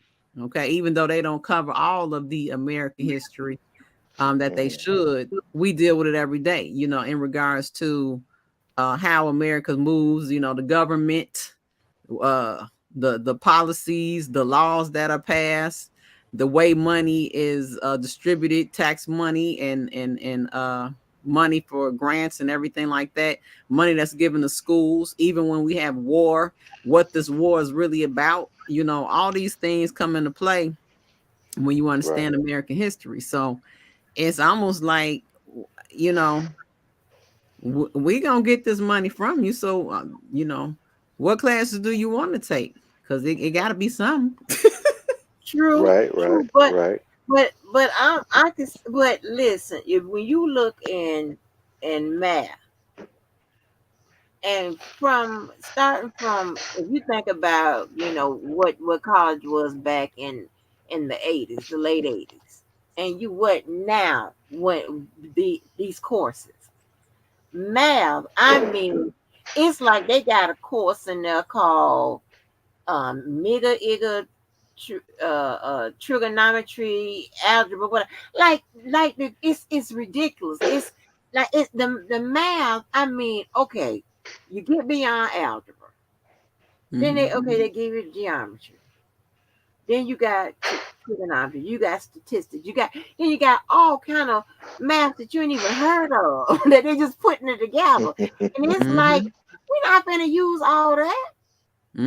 We're not gonna use all that. You know what I'm saying? We're not gonna use all that. So I mean, my thing is, for 4 years, that's 120 credits, right?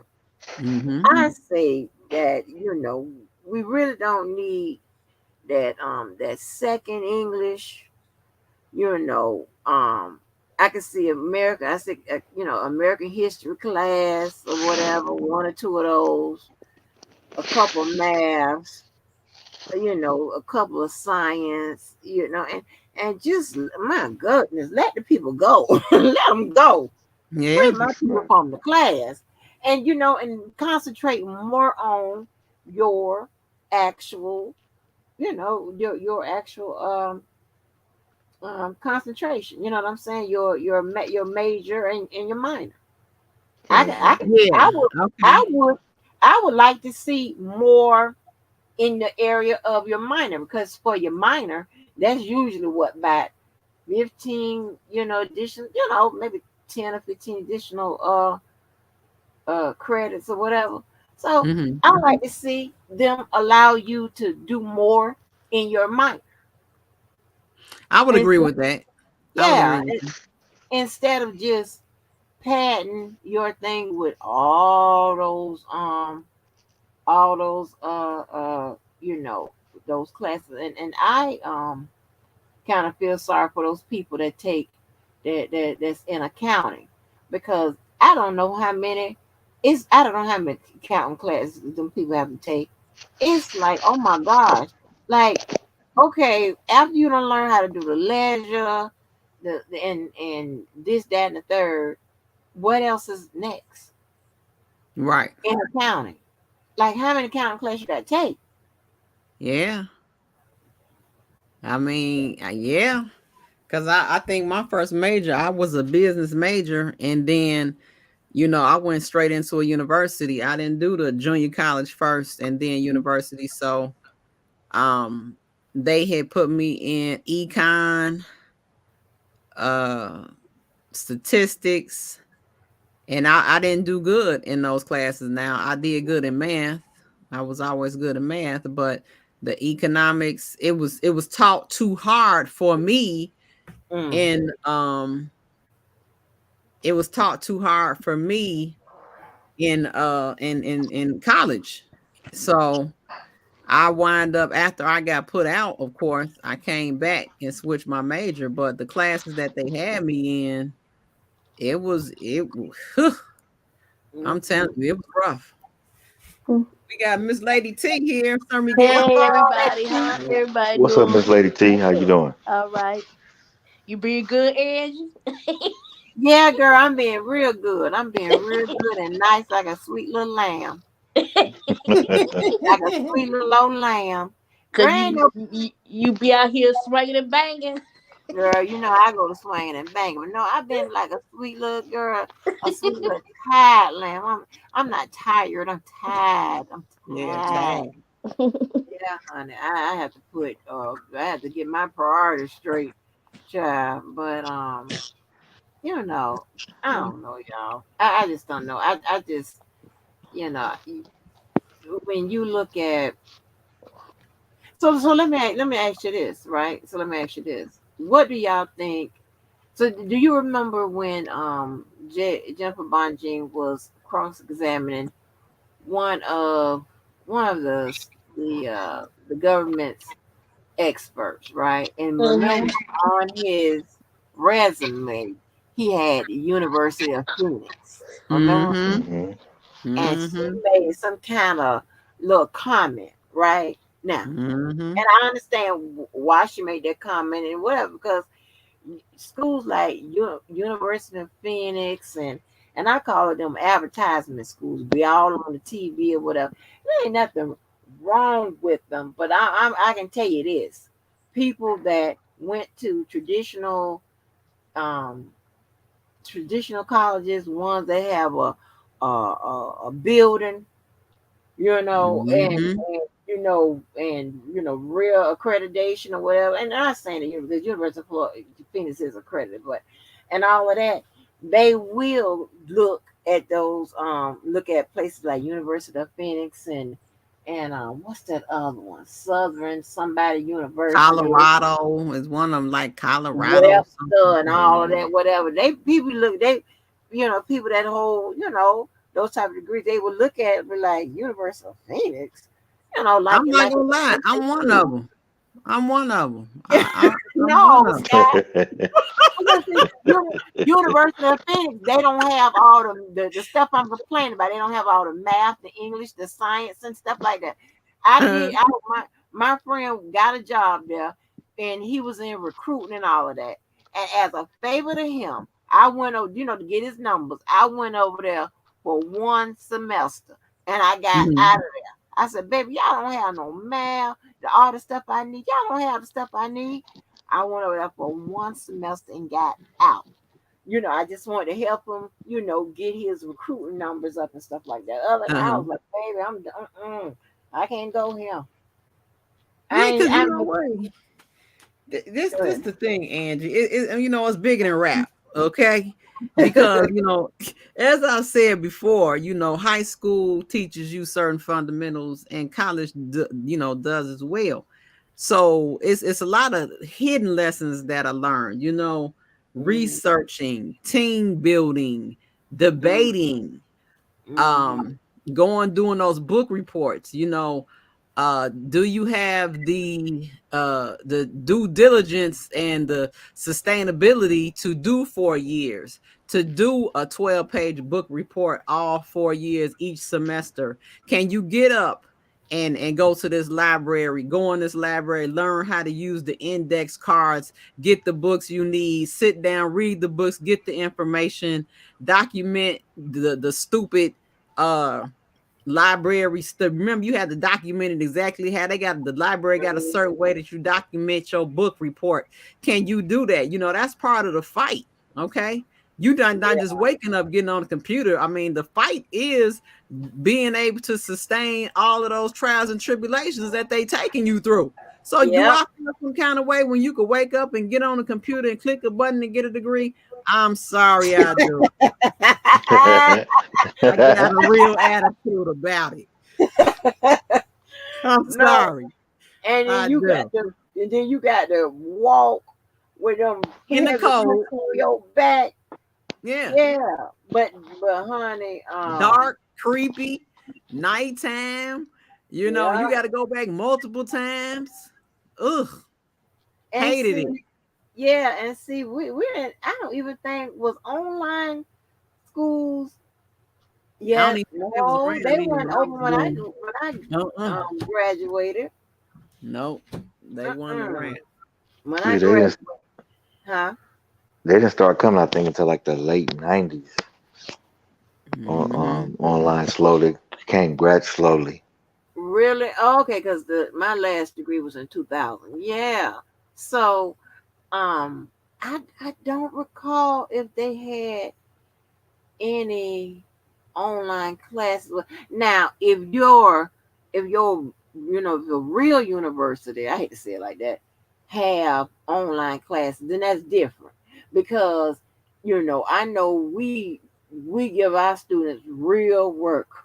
We got a real school that's people actually going in and out of it. But then you have some people that chose to take online classes or whatever.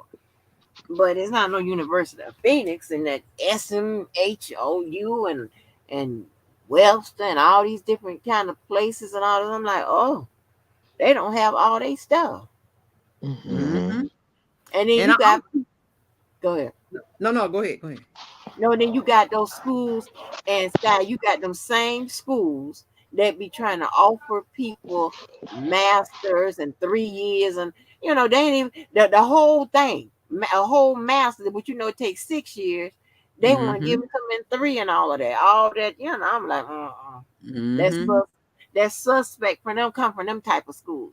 But if it was Right. like maybe a real, like a junior college or a real college with that people go in and sit down, they got all the classes and all that type of stuff, then yeah, I can see doing a fast track, program like that, because I know that it's gonna be the same curriculum as it were like for 6 years, but I know that the classes are probably more intense. Man, but you got to get it because it's a shorter time frame. But yeah, Well, because I'm not gonna lie, what was it? I think it was public speaking, and remember that when they tell you come up here and read yeah. your report Yeah. or sell us on your point. I Mhm. hated it. Me too. So because you standing up there, I felt like my anxiety would kick in. I was never good at public speaking because during that time my personality haven't developed to its full potential, and I didn't have you don't have as much knowledge, wisdom, life experience where you could just flow. Like right now, you put me up there, I'm gonna come off the hip with something, Right. but back Mhm. then it's okay, read, comprehend, come up here and tell us what you read and sell your point. But I Mhm. felt like people were looking at me, I would, drop over my words, slow my words. Like it was horrible. So I feel some kind of way. If you could just sit at your desk and do it on a webcam, I feel some kind of way. Guys, that you can sit, lay in the bed, look at the stores, and roll over and talk about you finna go to class. What? Right. Uh-uh. And I had to get up there with everybody looking at me, feeling nervous, feeling self-conscious. You know what I'm saying? Yeah. But I mean, it's each to their own. I'm being funny, but I'm being serious because I feel like the basic fundamentals that college are supposed to provide you, it's a way to get around it. And can I be mad about it? They are paying more, because though sometimes them online schools are a little bit more because they know that you aren't doing all that extra stuff. Right. Mm. Jennifer Bungie, I think she deactivated her Twitter. Again. Yep. Really? Mm. Yeah, she's still tired. I Trying think to learn she probably still focusing on the case. Yeah, she got to. She better be on that case. Sure. Who you She talking about, better. Bajin? Yeah, this Uh-huh. yeah, this Yeah. yeah, she that deactivated her Twitter account, yeah. That's crazy. I wonder why. But you need you need focus. You know what I'm saying? You need focus to do what she's doing. Hmm. Mm-hmm. Hopefully people. I have been posting about it. I don't know if everybody been watching it. Not today. Oh, Sky, you want to? Because I was gonna talk about Daryl Brooks. I didn't know if you. Mm. Now, who is Woo. I Gerald was gonna Brooks? talk about Daryl Brooks. Oh, Who oh, is that? Jesus. Oh Oh, no, Sky, girl, What is wrong with him? honey, for I real. don't know, but let me Well, tell who you. is it? Now I need to go to bed. Fool- he is this fool that apparently, and I don't know what was behind. I think he got in an argument or something with his girlfriend. Long story short, and maybe Sir Miguel or Miss AT, y'all can fill me in. Was he drunk when he drove and hit them people? Did they say he was intoxicated on drugs or anything like that, or he was just mad? I, I, I want to say I think he was just mad because I know the girlfriend had said she had one drink that day, Uh, and he was trying to insinuate that she was drunk. So yeah, I don't know. It was yeah. crazy. That was Yeah, I got to crazy. go back and see the front sky. I don't know where you been under a rock or somewhere because I've been listening to that You at heard work. about We Daryl listen being to it at David. work. Well, wait. We been Uh, Cause I like last the past couple. I ain't gonna lie. I don't know if you heard my laugh earlier, but I put up 18 of them things 2 weeks ago. I put about 18 extra overtime points in the books. So I was Shit. working the past couple weeks getting Oh, it okay. Well, in. you Mm-hmm. get that check. Yeah, that's what Yeah. I'm going on. Yeah. Yeah, because this right Yeah. here, this is not a priority. But girl, listen. So he is the dude that got mad with his girlfriend or baby mama, whatever, Mm-hmm. and drove his SUV through a parade, killing 6 people and injuring a bunch of others. Okay, now I heard Wow. about that happening. Was that the one up by Chicago or was it somewhere else? Yeah, in Wisconsin. Wisconsin, Okay, yeah. I heard about that. Yeah, Okay. yeah. Mm-hmm. So he decided to represent himself, child. No. Yeah, Yeah. and Ah. it has been a performance. And I might Hmm. have, I don't know. I ain't gonna have time to come back and cover Yeah. everything. Also, y'all heard It about? has been a performance. You cannot stop listening to it. Girl, let me tell you, he up there representing himself. So, and he's trying to claim that he's a sovereign citizen. Hmm. There's a whole bunch of stuff going on, girl. So Mm-hmm. one thing he does, I don't know if they didn't explain it to him or whatever, but once you decide to represent yourself, Mm-hmm. that's it. So he want to represent himself, but yet he won't help. He don't. I don't understand why it is. I don't understand why it is. I don't understand it. You and they can't help you because see, if you help him, whether it be the judge or whomever else, Uh-huh. that's like giving him legal assistance, legal advice, or whatever. They're Mm-hmm. not his attorney on record, so that's illegal. They can't help. All right. So They once can't you help. pick to represent yourself, you can't go back and say, okay, I want an attorney now. I mean, Um, or a public defender. you can, but you can, but it's gonna be a little process. You Okay. can, but it's gonna be a little process. And He, you heard about Daryl McDavid suing the government. He want his money back. yeah, Okay, I wait, posted hold on. We that. talking about this guy Gerald. Hold on. Yeah. We gotta finish this topic. Okay. So, yeah. He, he don't understand that now, and then and it also puts the court, which is the judge, and the court. That's her, and then the state. It puts them on a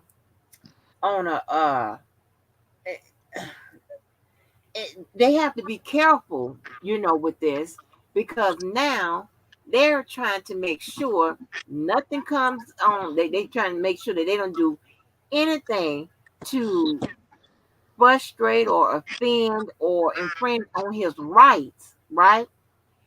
At Mm-hmm. the same time, protecting their case so that it doesn't get overturned on appeals because they did not, they did something, you know, um, something that affected him negatively with us. So they're on the hook for it when it comes to an appeal because he can appeal for several different reasons or whatever.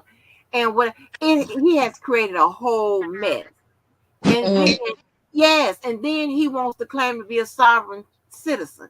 So, and I said a long time ago, that mess, and I've seen it in Florida, that mess in those people courtrooms don't work, right? Because one, it's not a legal thing, right?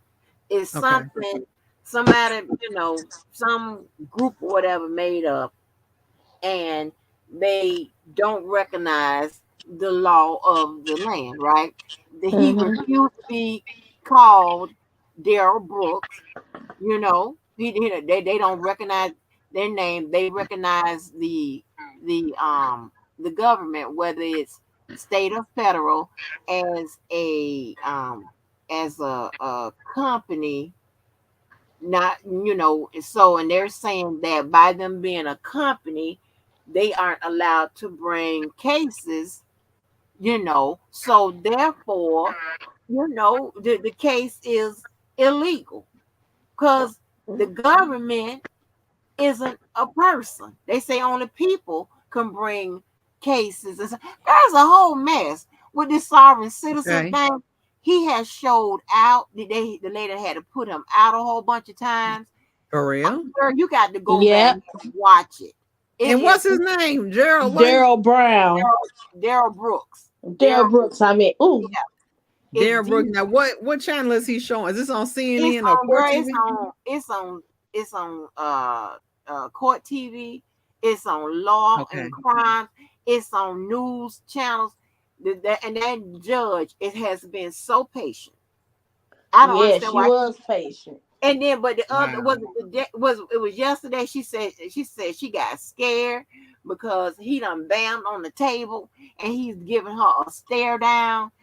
Girl, you have to go back and watch it. It is a Girl, lesson. I put on the board. I put on my message board. It is a lesson in constitutional law because it's so much going on, and they have to proceed with caution.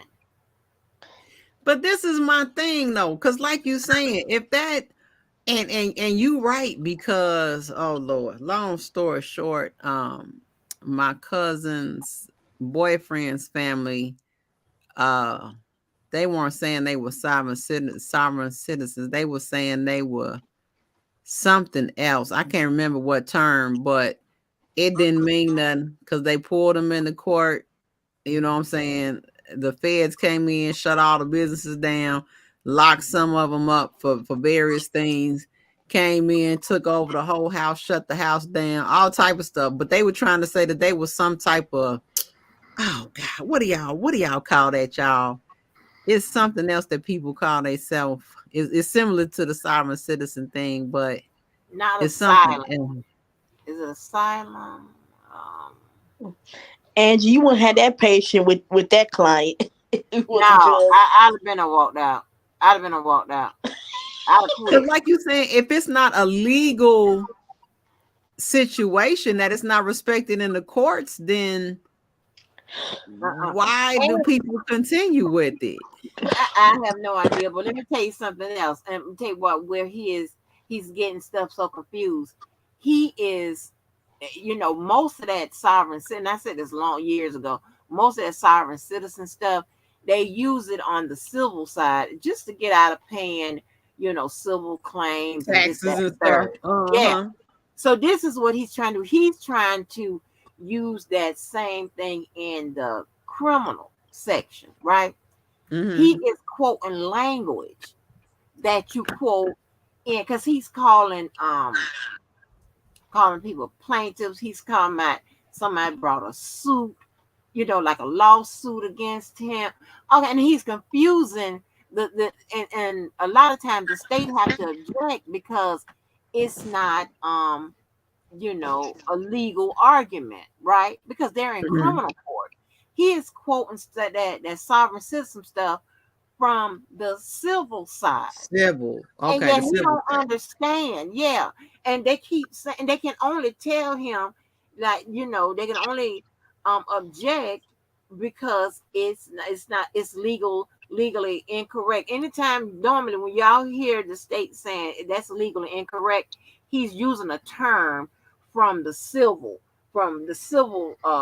terminology, civil legal Okay. terminology, and not criminal. It's all Okay. over the place, girl. I can't, girl. I be like, I know oh you were my God. watching like, Yeah, oh you my I were walked God. out, Angie. You were walked yeah, out of that and courtroom. Skylight, he objects to everything. Don't he, Oh, Miss Lady God. T and stuff again? He objects to Hmm. Oh everything is God. objection. Wrong objection and all of that. Girl, I be like, And he oh probably my, not even presenting it right, not mm, even posing it right. mm, mm, mm, mm. Pitiful. Oh, you know what? It's Moorish American. They said that they was Moorish American. That's what it Oh, was. what is that? It's some other type of thing, like you were saying, like they feel like they exempt, don't have to pay taxes, they don't have to follow the laws of the land. Like I don't really know much about it, but that was The, basically some of the things that the, they was the engaged in. Don't you know people from other countries don't have to pay taxes here? Yeah, that's true. Oh yeah. But you still got to follow that criminal law. See, that's the problem that they have, because you could say you any type of citizen, but when that law comes in and picks your behind up, it's showtime at the Apollo. You better be who they need you to be and It's get the your help that time you need help at with, the Apollo. because Mm-hmm. that's really sad. I miss. Hey Scott, I miss watching that show. Oh yeah, yeah, that was fun when that came on. Hmm. And Does then this guy wait? Let me ask you though. But does this guy have kids though? I don't. yes, and that's another Yes. thing. He impregnated one of the lady, the baby mama that he got in an argument. He impregnated her when she was 15. He went to jail Hmm? for that in Nevada. He went to jail for that in Nevada. And when that state brought Oh, that up, baby, when I tell you, he lost it. what did he Oh, do? baby. Girl, he lost it. You got to see, Sky, I'm telling you, if you have time at work or wherever you are, you got to put in one of them earphones and see if you can, if I don't know if you can I'm gonna do watch it it on tonight your when we phone. get off of here. Girl, when you just go and look at that trial, especially the last couple of days, you're gonna be like, am I hearing this? He keeps arguing With the subject matter. judge. Yeah, he keeps arguing subject matter jurisdiction, right? That's another thing they like to sovereign people like to argue that. But here's the thing, what he don't, and that's usually um occurs, that type of jurisdiction objection usually occurs in the feds, right? When Okay, it comes to state, no, it's automatically almost assumed jurisdiction because it's the state. It's going to fall either in the criminal division, civil, or one of those areas. So of correct. course they Hmm. have the right to try the case To in bring it, her yeah. courtroom because that is he did a criminal act. That's a criminal case. When it Hmm. comes to subject matter jurisdiction, why it's usually plays out in the feds because the feds have different areas. They have um, taxes, you got the bankruptcy, you got all them different courts, right? So that's when the subject matter jurisdiction really matters. Not in the state level, because the state is either going to be a civil case, it's either going to be a criminal case, or something else, and it's going to Hmm. fall right there. So arguing subject matter jurisdiction is really null and void. And Okay. it's they have to be careful of what they explain to him or whatever because even an explanation can be seen as giving legal advice. So a lot of Oh, times, yeah, a lot of times she have to cut it off. She yeah, can't. She said, that's all I can tell you, or whatever, Mhm. because he's on his own. yeah. Well, Yeah, he gonna try and file an appeal because say something mhm. called. I'm surprised. Did he call for a mistrial? Yeah, girl, he tried to get it thrown out. He's trying everything. Girl, they said, girl, when they ran down a list of his excuses and they think it was delay of trial. They talking about one, he had a toothache, he just and everything, girl, he don't understand. And then Ugh, he gets combative. He deflects instead of dealing with the real issue. And when I tell you, ugh. he objects to dang on everything, and he don't understand. He think that a regular question that the state is asking the witnesses, he said that's leading. That's not a leading question. You can there's some leading questions that you can ask on direct, but you can ask leading questions on cross examination. You know Mhm. what I'm saying? A leading question would Okay. be like, um, let me see, like, didn't you Mhm. see me? You said you did see me wearing a red shirt, didn't you? That's leading. Okay. That Mhm. stuff like that is leading. And when you went to the store on 45th and Federal, did you see? You know what I'm saying? They done gave you the whole setup and then Yeah, yeah, yeah, yeah. tried to build it up for you. Uh-huh. That is So hilarious. Like I yes, can when you see I feel Girl, when you, sorry for him. yeah, you know, I mean, uh, but it's like he kind of shot himself in the foot, right? Mm-hmm. Because like he don't even have a counsel assigned to assist him, back him up. He's at that desk himself, and when you do that, you take on that they treat you as if you are a lawyer, and they're saying terms. They're not watering down the terms for you. They're not Mm-hmm. giving you an explanation of the terminology. Mm-hmm. They saying like, okay, you said you're gonna represent yourself. Well, you must be know the lingo. You must know it. Yeah, it's crazy, girl. It's crazy. It's got to be. Because I'm It going is. to tell you, Angie, one thing that I learned when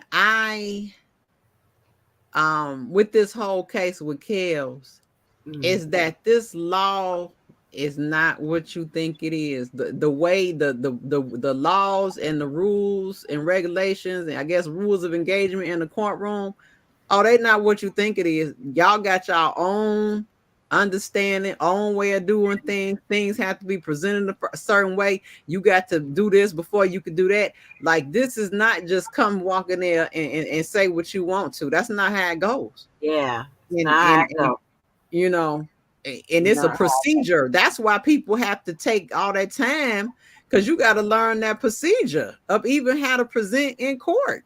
Yeah, Like it's not what you think it is. You don't just exactly. come off the hip and go in there and say something. No, it's what's the word? Protocols Hmm. and rulings and stuff. So that's one thing I learned with this Yeah, whole chaos case. you just can't go in there and just shoot from the hip. You know what Mm-mm. I'm saying? You can't shoot. You can't do that. And You all got. questions are allowed. That's the one thing that I understood because we wanted to get certain information, and you can't you like you were saying about the SCX history of the jump offs. You can't. They don't have to present that. This is your case. You trying to, you know what I'm saying? You can't ask them quote unquote victim about they SCX history. You know what I'm Yeah, saying? it's a law against that. Yeah, you can't just ask that. So that's what I'm saying. It's certain things that we think should apply, but just because we think they should apply, don't mean that they do. Yeah, exactly. Exactly. You can't just come go on the court. And what used to what used to kill me is that people would say, ask, well, why didn't this person take the stand for Kelly? Why didn't this person take the stand for Kelly? Right? You remember they be asking Levi, well, Levi, why you ain't? Because everybody, just because they, R.Kelly, whatever, everybody can't take the stand as a character witness, as a this witness, as that witness. No, That's not how it works. no. And You know, plus, you it don't. might open the door to something else. That's what they not understanding. You might get up there and think you answering one question, and you got a whole. And I'm just using this as a just a statement. You might got a whole body buried somewhere that they might have dug up from you some stuff you ain't even want to disclose that might make your character look bad. So now, if you got a bad looking character, how you gonna be a character witness for the character, the other character? Yeah, exactly. Right. Exactly. You know, they'll be Yeah, like, "Oh, well, back in 1952, did you smack your wife during a divorce settlement?" You know what I'm saying? Like, you don't right, know what they're gonna dig up on you. You better stay out that hot seat unless you 100% legit and you could prove it.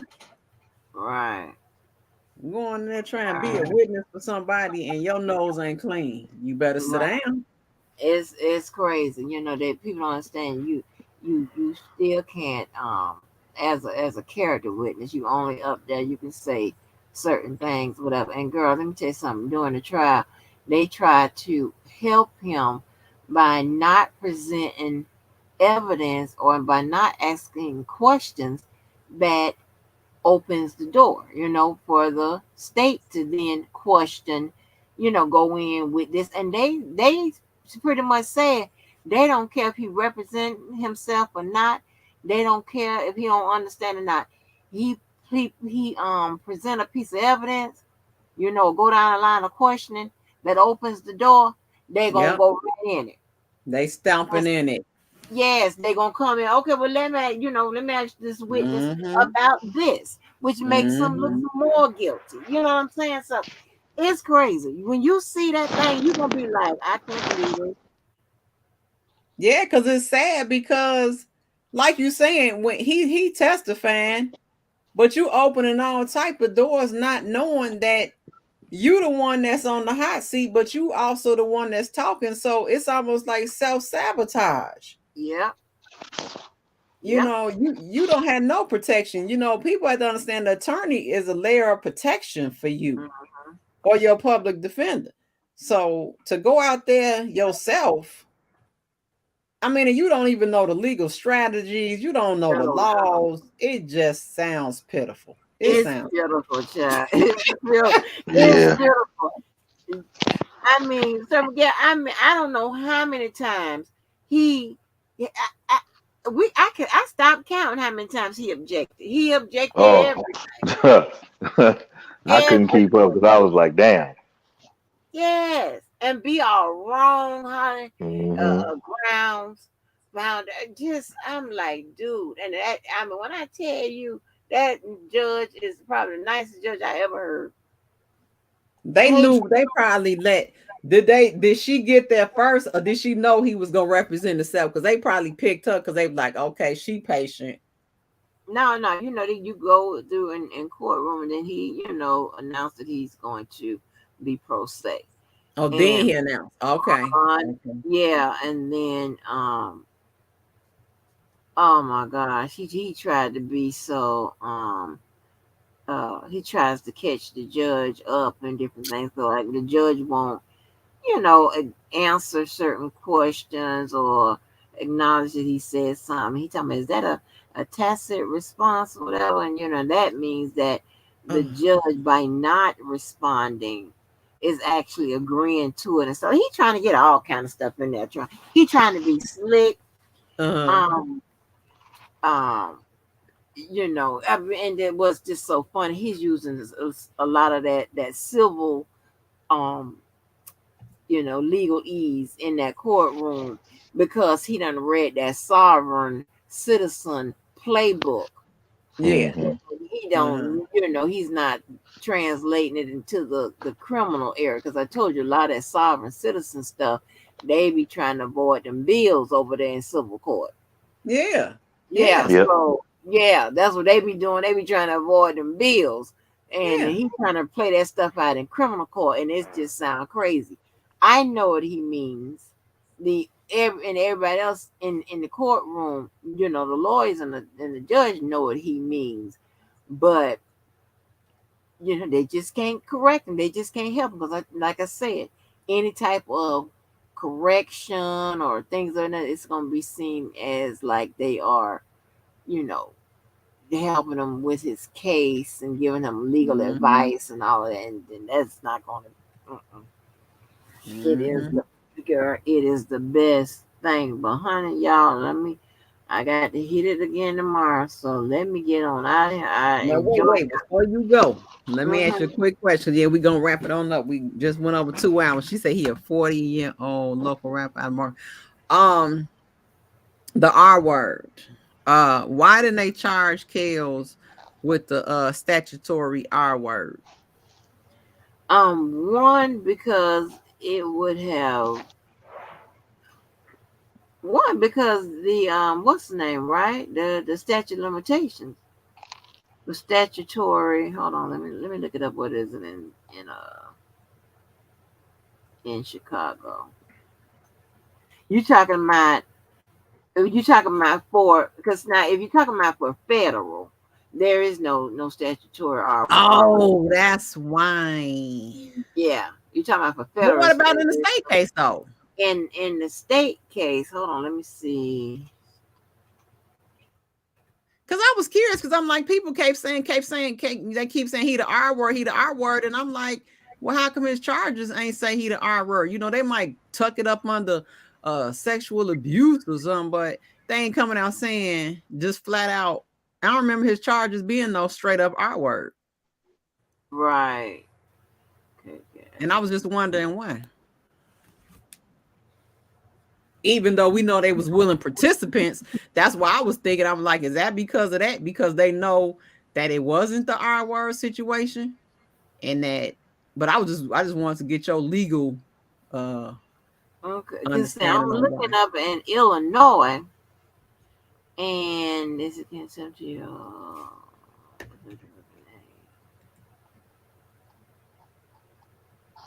Hold on, let me see what they got. She said they played his rap video yesterday. It probably Yes, was stupid and honey. foolish. Mm-hmm. Yes. Please tell me he wasn't up there with the pole talking about he gonna kill somebody, y'all. Please tell me. Girl, let me tell you, no, they play that rap video because he trying to make like talking about that and him or whatever. He's using a sovereign citizen talking about he is there representing in the third party this person named whatever this spiel they give with the sovereign citizen thing, and they showed that video because the red SUV that he used that hit them people is in the video. Oh Mm-hmm. Yeah, no, it's in the video. no.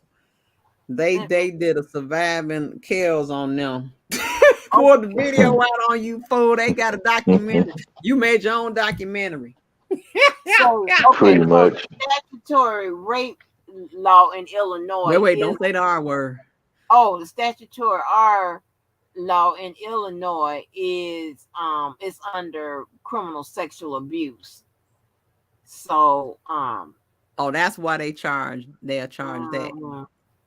yeah, What? it's So they under just can't call it that or something? Or it's just a it's just the name. It's aggravated criminal sexual abuse. okay. That's what it's Okay. under in Illinois. So Okay. So it's just a like change of name. yeah, it's so let me Yeah. tell you, so a charge, right? A certain charge with penal code can encompass different things, right? It can encompass, the R word, like it can encompass domestic violence, Mm-hmm. um, any type of sex without consent or whatever, Mm-hmm. certain penal code can encompass all of that. That's how the law is written out. It can come. It also child P, all of that. Mm-hmm. That Okay. one code. Oh, So okay. that's what it Okay. is. So I'm it's trying to kind of pull up covered. his R. Kelly's. Y'all, Lord, y'all got me doing R. Kelly for and knowing I got to No, get up. I just wanted that one question because I No, was no, like, no. But honey, I got to be, accurate. I yeah, got to look thorough, at right. what child, baby. I got to be perfect. Oh, Lord. God, listen, my child was so mad at me with that perfection thing, baby. She let me have it. I'm like, oh no, it's No, that bad. because Angie, like I say at the end of all my lives, do everything in the spirit of righteousness. I mean, you put your best foot forward. You present it the best way you can. Don't do nothing. All that half doing, not doing, half ass doing. Yep, I It can't don't do fly. it. I can't Do it do it. right. I don't care who don't like it. I can't do it. I gotta have it right. Cause if not, Mm-hmm. I'll be up, worrying about like, darn, did I do that right? Did I? Mm-hmm.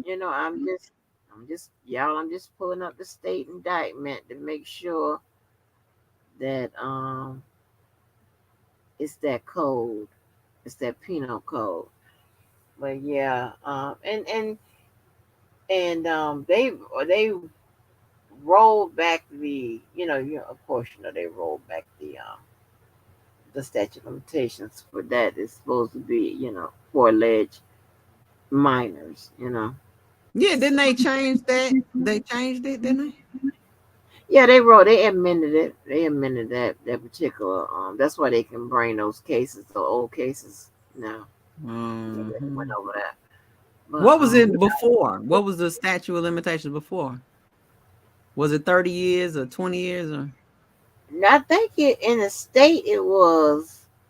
Girl, don't get me lying, because every state is different. Okay. I'm trying to think about. federal. Federal was they admitted it a couple of times. Like they had to turn 25 for a certain amount of time, or a certain before a certain girl, don't give me a line. Hold on, let me look at this. We'll do that another Yeah. day. Look, I'll write that on my paper. Ask about Oh, the. okay, I'm gonna put so federal it's chapter statute. 17, Act 5. Okay, let me see what it says. Let me see the penal code. Statute of limitation in 12, state. 16.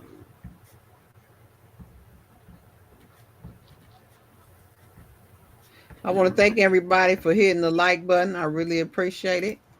And thank everybody for coming in and staying up with us. It's much appreciated. So today, we discussed a different topic and we'll continue to do random topics. We're still going to talk about chaos. However, I still want to talk about other things. Um, so we can all be a better us. I could be a better me, and everybody, you could be a better you. So while she looking that up, Miguel, you got anything Yeah, else that you want to add? yeah, that's the right code. That's the right code. I'm sorry, y'all. He is um being uh being charged with that particular statute, that particular penal code. Okay. Chapter 20. Yeah, that's right. It's chapter 20, Act 5. So that's what he's under. So Okay. So that is, the statutory R word. under that falls under that one. Yeah, under that code. Yeah. Okay. Interesting. Once again, we learned something legal about the law, baby. I'm glad Yeah. you're here to share that information. So, Angie, guys, I know you got to leave. So, if you want to go ahead and get your closing remarks, you can. Yeah, shout outs to you for having something different to talk about, honey. I ain't had nothing to talk about. I'm just be honest. And then if I did, I ain't have the time to do it. I should be asleep now. Okay. So make sure y'all grab my email and my phone number. Private chat. Hey, can y'all put y'all email in there real quick so I can Yeah. count? Yeah. Sure. Oh God, Where I is. hollers at y'all. Let me put it in there right now.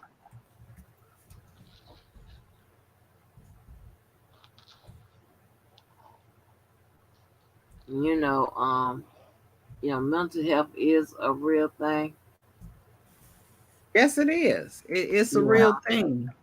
And even though, like you were saying, not even being technically diagnosed, it's different things and symptoms that we suffer, regardless of the fact that you haven't been diagnosed. And Mhm. it's different things that we have to deal with, different pressures, and you just have to manage your health, your safety and well-being, and your peace.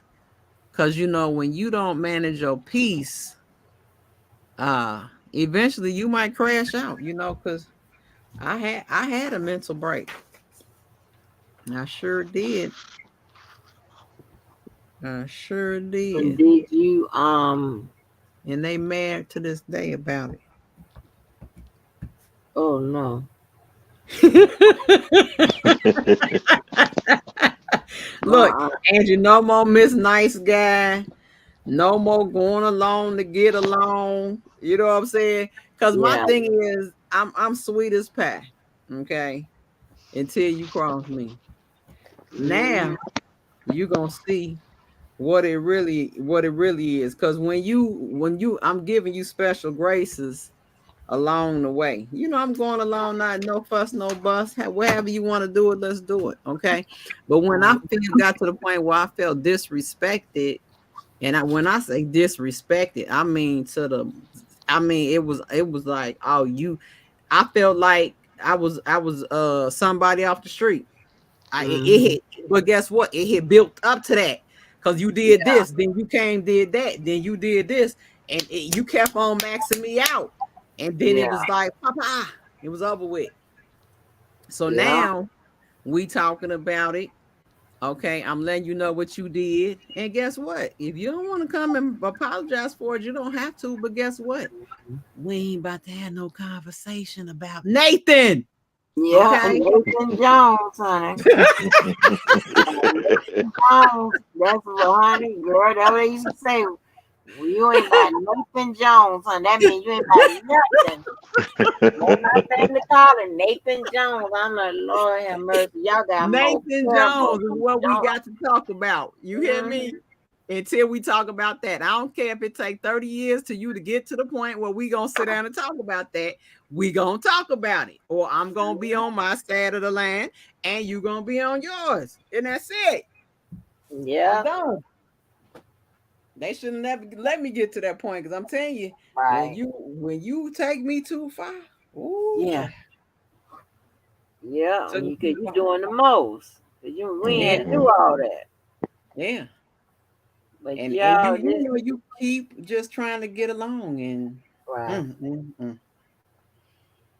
Folks, Not honey, y'all, appreciated. it's been a pleasure. Yes, Y'all, thank you I for love coming. y'all out and Thank you. chat, honey. I had a good time. I should have been somewhere laid out. So I No, would we do all that about now. to get us some rest. But thank you for coming, Angie. You are always a wealth of information. We're gonna have some more talk. Indeed. Some of them are gonna be a little more exciting. You know, I do want to talk about um well, me and Miguel, we got some more topics to talk about, but I'm also gonna Okay. talk about the, this whole drill era, this whole drill thing in Chicago, Oh, this okay. infatuation with drill music. So Oh, that's what's up. Okay, mm, well, y'all, well, I sure thank y'all and good night again. Peace, love, and blessings to everybody. I'll peep in when I can get in. But girl, check that fool out. There's Darrell Brooks, honey. When I tell yes, you your mouth gonna hit the floor because that's a hot fool. Hmm. This Yep. is a hot Sure fool. is. I ain't never yes, seen no mess like this in my life. Honey, it is a lesson in the law. Your mouth gonna be open. You be like, huh? That ain't right. That ain't co-chair, right. co-chair. Let's pray for him. Moment of silence for what's his name, Gerald Brooks. Darrell Brooks, child, moment of silence. All right, he'll be fine. Girl, yeah, he gonna when I tell he gonna get convicted, baby, he gonna get convicted. Oh, Yeah, oh. child, done killed them white people. Oh yeah. But you Mm-mm. ain't, and then you see this the thing because it's a game. This law thing is a game, and I'm let you Mhm. go. You can't even file an appeal because you ain't tried to build up nothing. You ain't. I mean, you ain't gonna have nothing. You just gonna be. I mean, because you ain't gonna know how to file the appeal, right? Because since he represented himself, done he got to file the appeal? Well, yeah, he unless he I don't know if it's in their state if they because like in if you don't have no money or whatever in the feds, they will for a direct Appoint. appeal they'll appoint somebody, right? But I don't know how it works in their state because this is state, so state to states is different. So I don't know how they're gonna do this nut. You know what I'm saying? Okay. I don't know. Everything All is right. per state, so I don't know. Okay. He is, yeah. Well, thanks for coming, Angie. I really All right, appreciate you. yeah. All right. Have a All good day. Thank you, right. Angela. Have a good night, Angie. All right. Thank you. Bye bye. Sir Miguel, what's going on? You got some closing remarks or something else you want I to talk about? no, I'll just say, this was definitely needed. I Mm-hmm. appreciate you having me on, and I look forward to doing more. And I think at the end of the day, just having a plethora of topics to talk about. But I Mm-hmm. think that the most important thing is the mental health aspect of it and how we communicate to each other. I think is just as important. And I think Mm-hmm. it brings more light to us as people because then we can recognize our shortcomings and do better. As you say, day and day, what I mean, at the end of the day, do our best at all times. So I appreciate it. Mm-hmm. Thank you for coming, and we will be going over the other topics. Um, I'm not sure what I got going on tomorrow, but I might just come in and do an impromptu live. But we're gonna set a date to talk about the other topics. And if anybody has some topics that they want to discuss, let me know. Reach out to me. My email is skywins@gmail.com. That's SKYYEWINS@gmail.com. And that's for business purposes only. Don't try and contact me on no foolishness, because you will go to prison. Okay. Don't play on the federal airwaves now. For sure. So but outside of that, like you're saying, it's very important to, keep your peace, maintain good relationships, and communication. Also, it ties into that whole thing with this drill thing that's going on, in Chicago. How you being reactive to things, how you react. I mean, there's people out here in this world, and especially in Chicago, that their reaction is to kill you. Okay. Right. And we gonna talk about that, because that I had an epiphany, and I said, this is really sick. The people glorifying this, wanting to talk about these guys, wanting to meet these guys, want to know their stories. I'm like, this is death. This is live death on a stick. Nothing else about it. And I recommend you guys go see, and hopefully you could do it prior to us coming up to talk about the drill music. It's 600 Breezy. He was on this show called Off the Porch. When I saw that, 600 Breezy, see, people talk about him, but he's very authentic. When you hear his story, when you understand that he comes out telling you he has 13 tattoos on him from 13 people that he has lost at a young age, I think it was as it started as a child, and just listen to his mannerisms, the things that he went through, how Chicago is, how the problems he had in grammar school over females. You see what I'm saying? So go watch that, you guys. I really want you to watch that, because to really understand a guy from Chicago really on the drill scene that's talking authentically about it, I got to give him big props for that. I agree. Do. I agree with that. So, but thank you, Sir Miguel, for coming. Thank you again. Always, you're a wealth of information.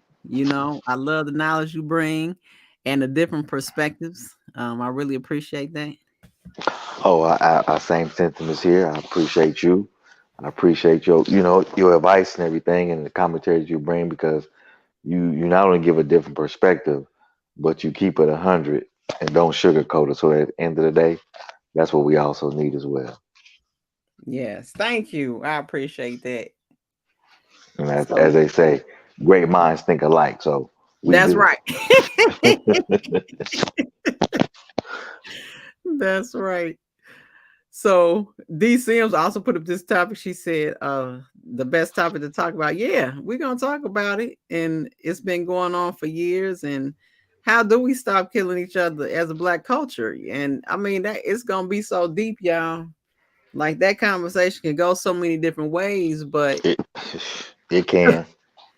It definitely I don't can. even know what day. I guess we have to do it on like a Friday or a Saturday, because that's gonna be almost a long conversation. Yeah, that's right there.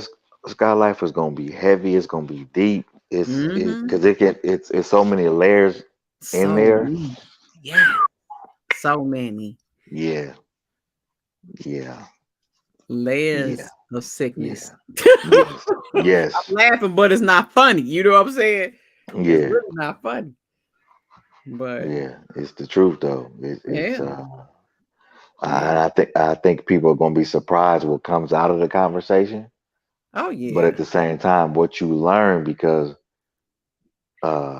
just even speaking on killing each other, just think about the aspect of the whole fentanyl situation coming into play with all the music and stuff. And I don't think people realize how dangerous and poisonous that shit is. Yes. Yeah. So yeah, it's gonna be deep. I'm looking forward to this one. All right, y'all, get y'all talking points ready, because I'm letting you know we're gonna talk about. I mean, we're gonna talk about the the glorification of it. Why does the whole world want to understand and Chicago drill? The drill music, the guys involved in the drill activities. Like, I want to talk about it all because it's crazy to me. Like, and I'm talking about the whole world. You got people talking about they smoking packs, using our lingo and using these paraphrases, and they don't even know what they talking about. But they glorify this bad behavior and this death. They're glorifying the death because these guys are killing each other. They're not doing nothing else. They killing each other. So you are glorifying these guys killing each other, ignoring that these are human beings, ignoring that these people got real families. I mean, I don't even want to get off, you know what I'm saying? But y'all get y'all talking points together. For sure. Absolutely. All right. Thanks for coming. All right, loved one. All right. Have a great night. All right, you too. Okay. All right, you guys. Once again, thank you for coming. If you haven't subscribed to the channel, go ahead and subscribe. Make sure you guys hit the like button on your way out. I want to thank Miss Lady T, Sir Miguel, and Andrew Walker for coming up on the panel to discuss tonight. Thank you to all the subscribers. Thank you to all the moderators. You guys are appreciated. We will have some more topics that we're going to talk about. And I'm also going to do some throwbacks on Kels because there are a couple things that I would like clarification on and still want to discuss. So we definitely going to mix that up. But I definitely want to continue talking about what we talked about today in regards to mental health, staying in focus, being the best person that we could be, being mentally stable, communicating effectively with others, and also having a sense of empathy and understanding for others, you know, because when you have empathy and respect for others, you actually take time to, communicate with them. You really care, and you will take that time to communicate with people to, see how they're doing and create and foster a better relationship. So the next phase, we did mental health today. We're going to talk about self-awareness. Is going to be one of the next topics, but I think we're going to turn it up a little bit and we're going to talk about the Chicago drill, the glorification, the what other word? Infatuation, the lust and will to want to be a drill rapper. I mean, y'all, we get y'all talking points together because this is gonna be deep. It's gonna be deep, and some people might be upset, but I'm totally against the glorification of any of this, because it's fun, and I'm not gonna lie, it's very interesting to see what occurred, why it occurred, and how it occurred, but when you get to the understanding that this is not a movie and this is real lives, and that not only are the people affected in these people's families, but the entire Chicago is affected by this quote unquote Chirac drill movement. Okay. And I call it a movement because it's people that actively want to be a part of it, just like it's a gang, almost a gang initiation. So, yeah, and I'm ready. I want to talk about it because it's a bunch of buffoonery. So I'm 44, and what made me start hustling when I was young was the people outside my family members. Wait, was the people, okay, outside my family members. Yeah, absolutely. And that's what people don't understand. A lot of this stuff, because in Chicago is ran by its blocks and streets. You see what I'm saying? I don't know how other cities are, but we move and are ran by blocks and streets. And then amongst those blocks and streets are particular gangs, and then particular sets. And then now we have particular cliques. So, and that's what I'm saying. It goes all the way down to that and into how this whole thing occurred. That was many moons ago. I'm retired now. Good for you. And it's good to be retired because real talk, in that real scene, there is no retirement plan. It's your body in a box. That's your retirement plan. And that's the whole problem why I don't see why people want to be recruited into that and want to be a part of that, because it's a death sentence. No questions about it. No uh no contest. It's a death sentence. Period. Because that's what it is. It's not you get to go home and sit down and retire. You get to go home and say, I quit. Ain't no quitting. But we going to talk about it, y'all, because, I get off on that topic. I promise you. I promise you, y'all. We gonna get off on that topic. Yeah, y'all think it's a game, y'all think it's cute, but when you really in it and really when you have to live around it, live amongst it, and reap the effects, your family members have to reap the effects, your whole city, the way you move in your city reaps the effects. I mean, it's not so fun then.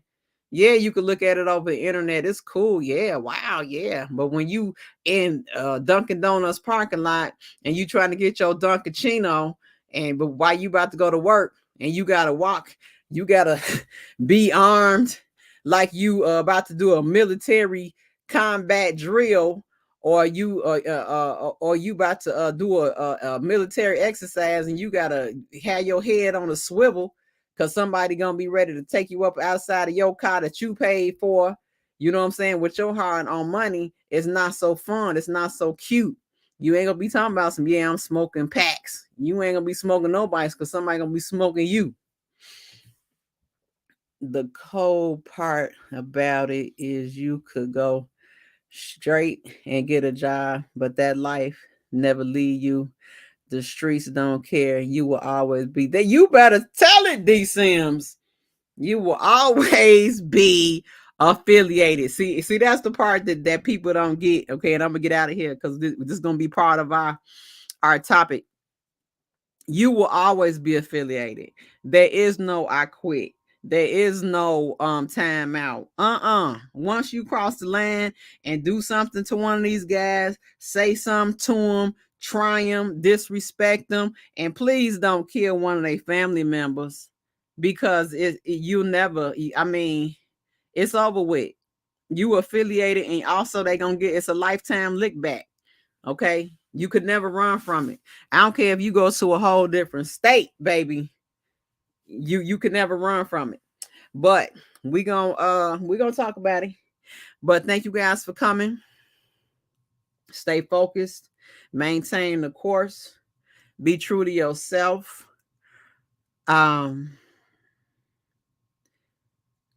Stay sucker free, and maintain, you guys. So I'm gonna go ahead and get out of here. Make sure you guys hit the like button on the way out. If you want to donate to the channel, it's $Skyye Lyfe SKYYE for the Cash App. You can always do a super sticker and a super chat. Everything is appreciated. All right, you guys. As always, do everything in the spirit of righteousness. I'm sorry. Do everything in the God's divine order. And do everything in the spirit of righteousness to make sure righteousness prevails. And always know the Skyye Lyfe loves y'all. Have a good night, and I'll talk to you soon. Bye-bye.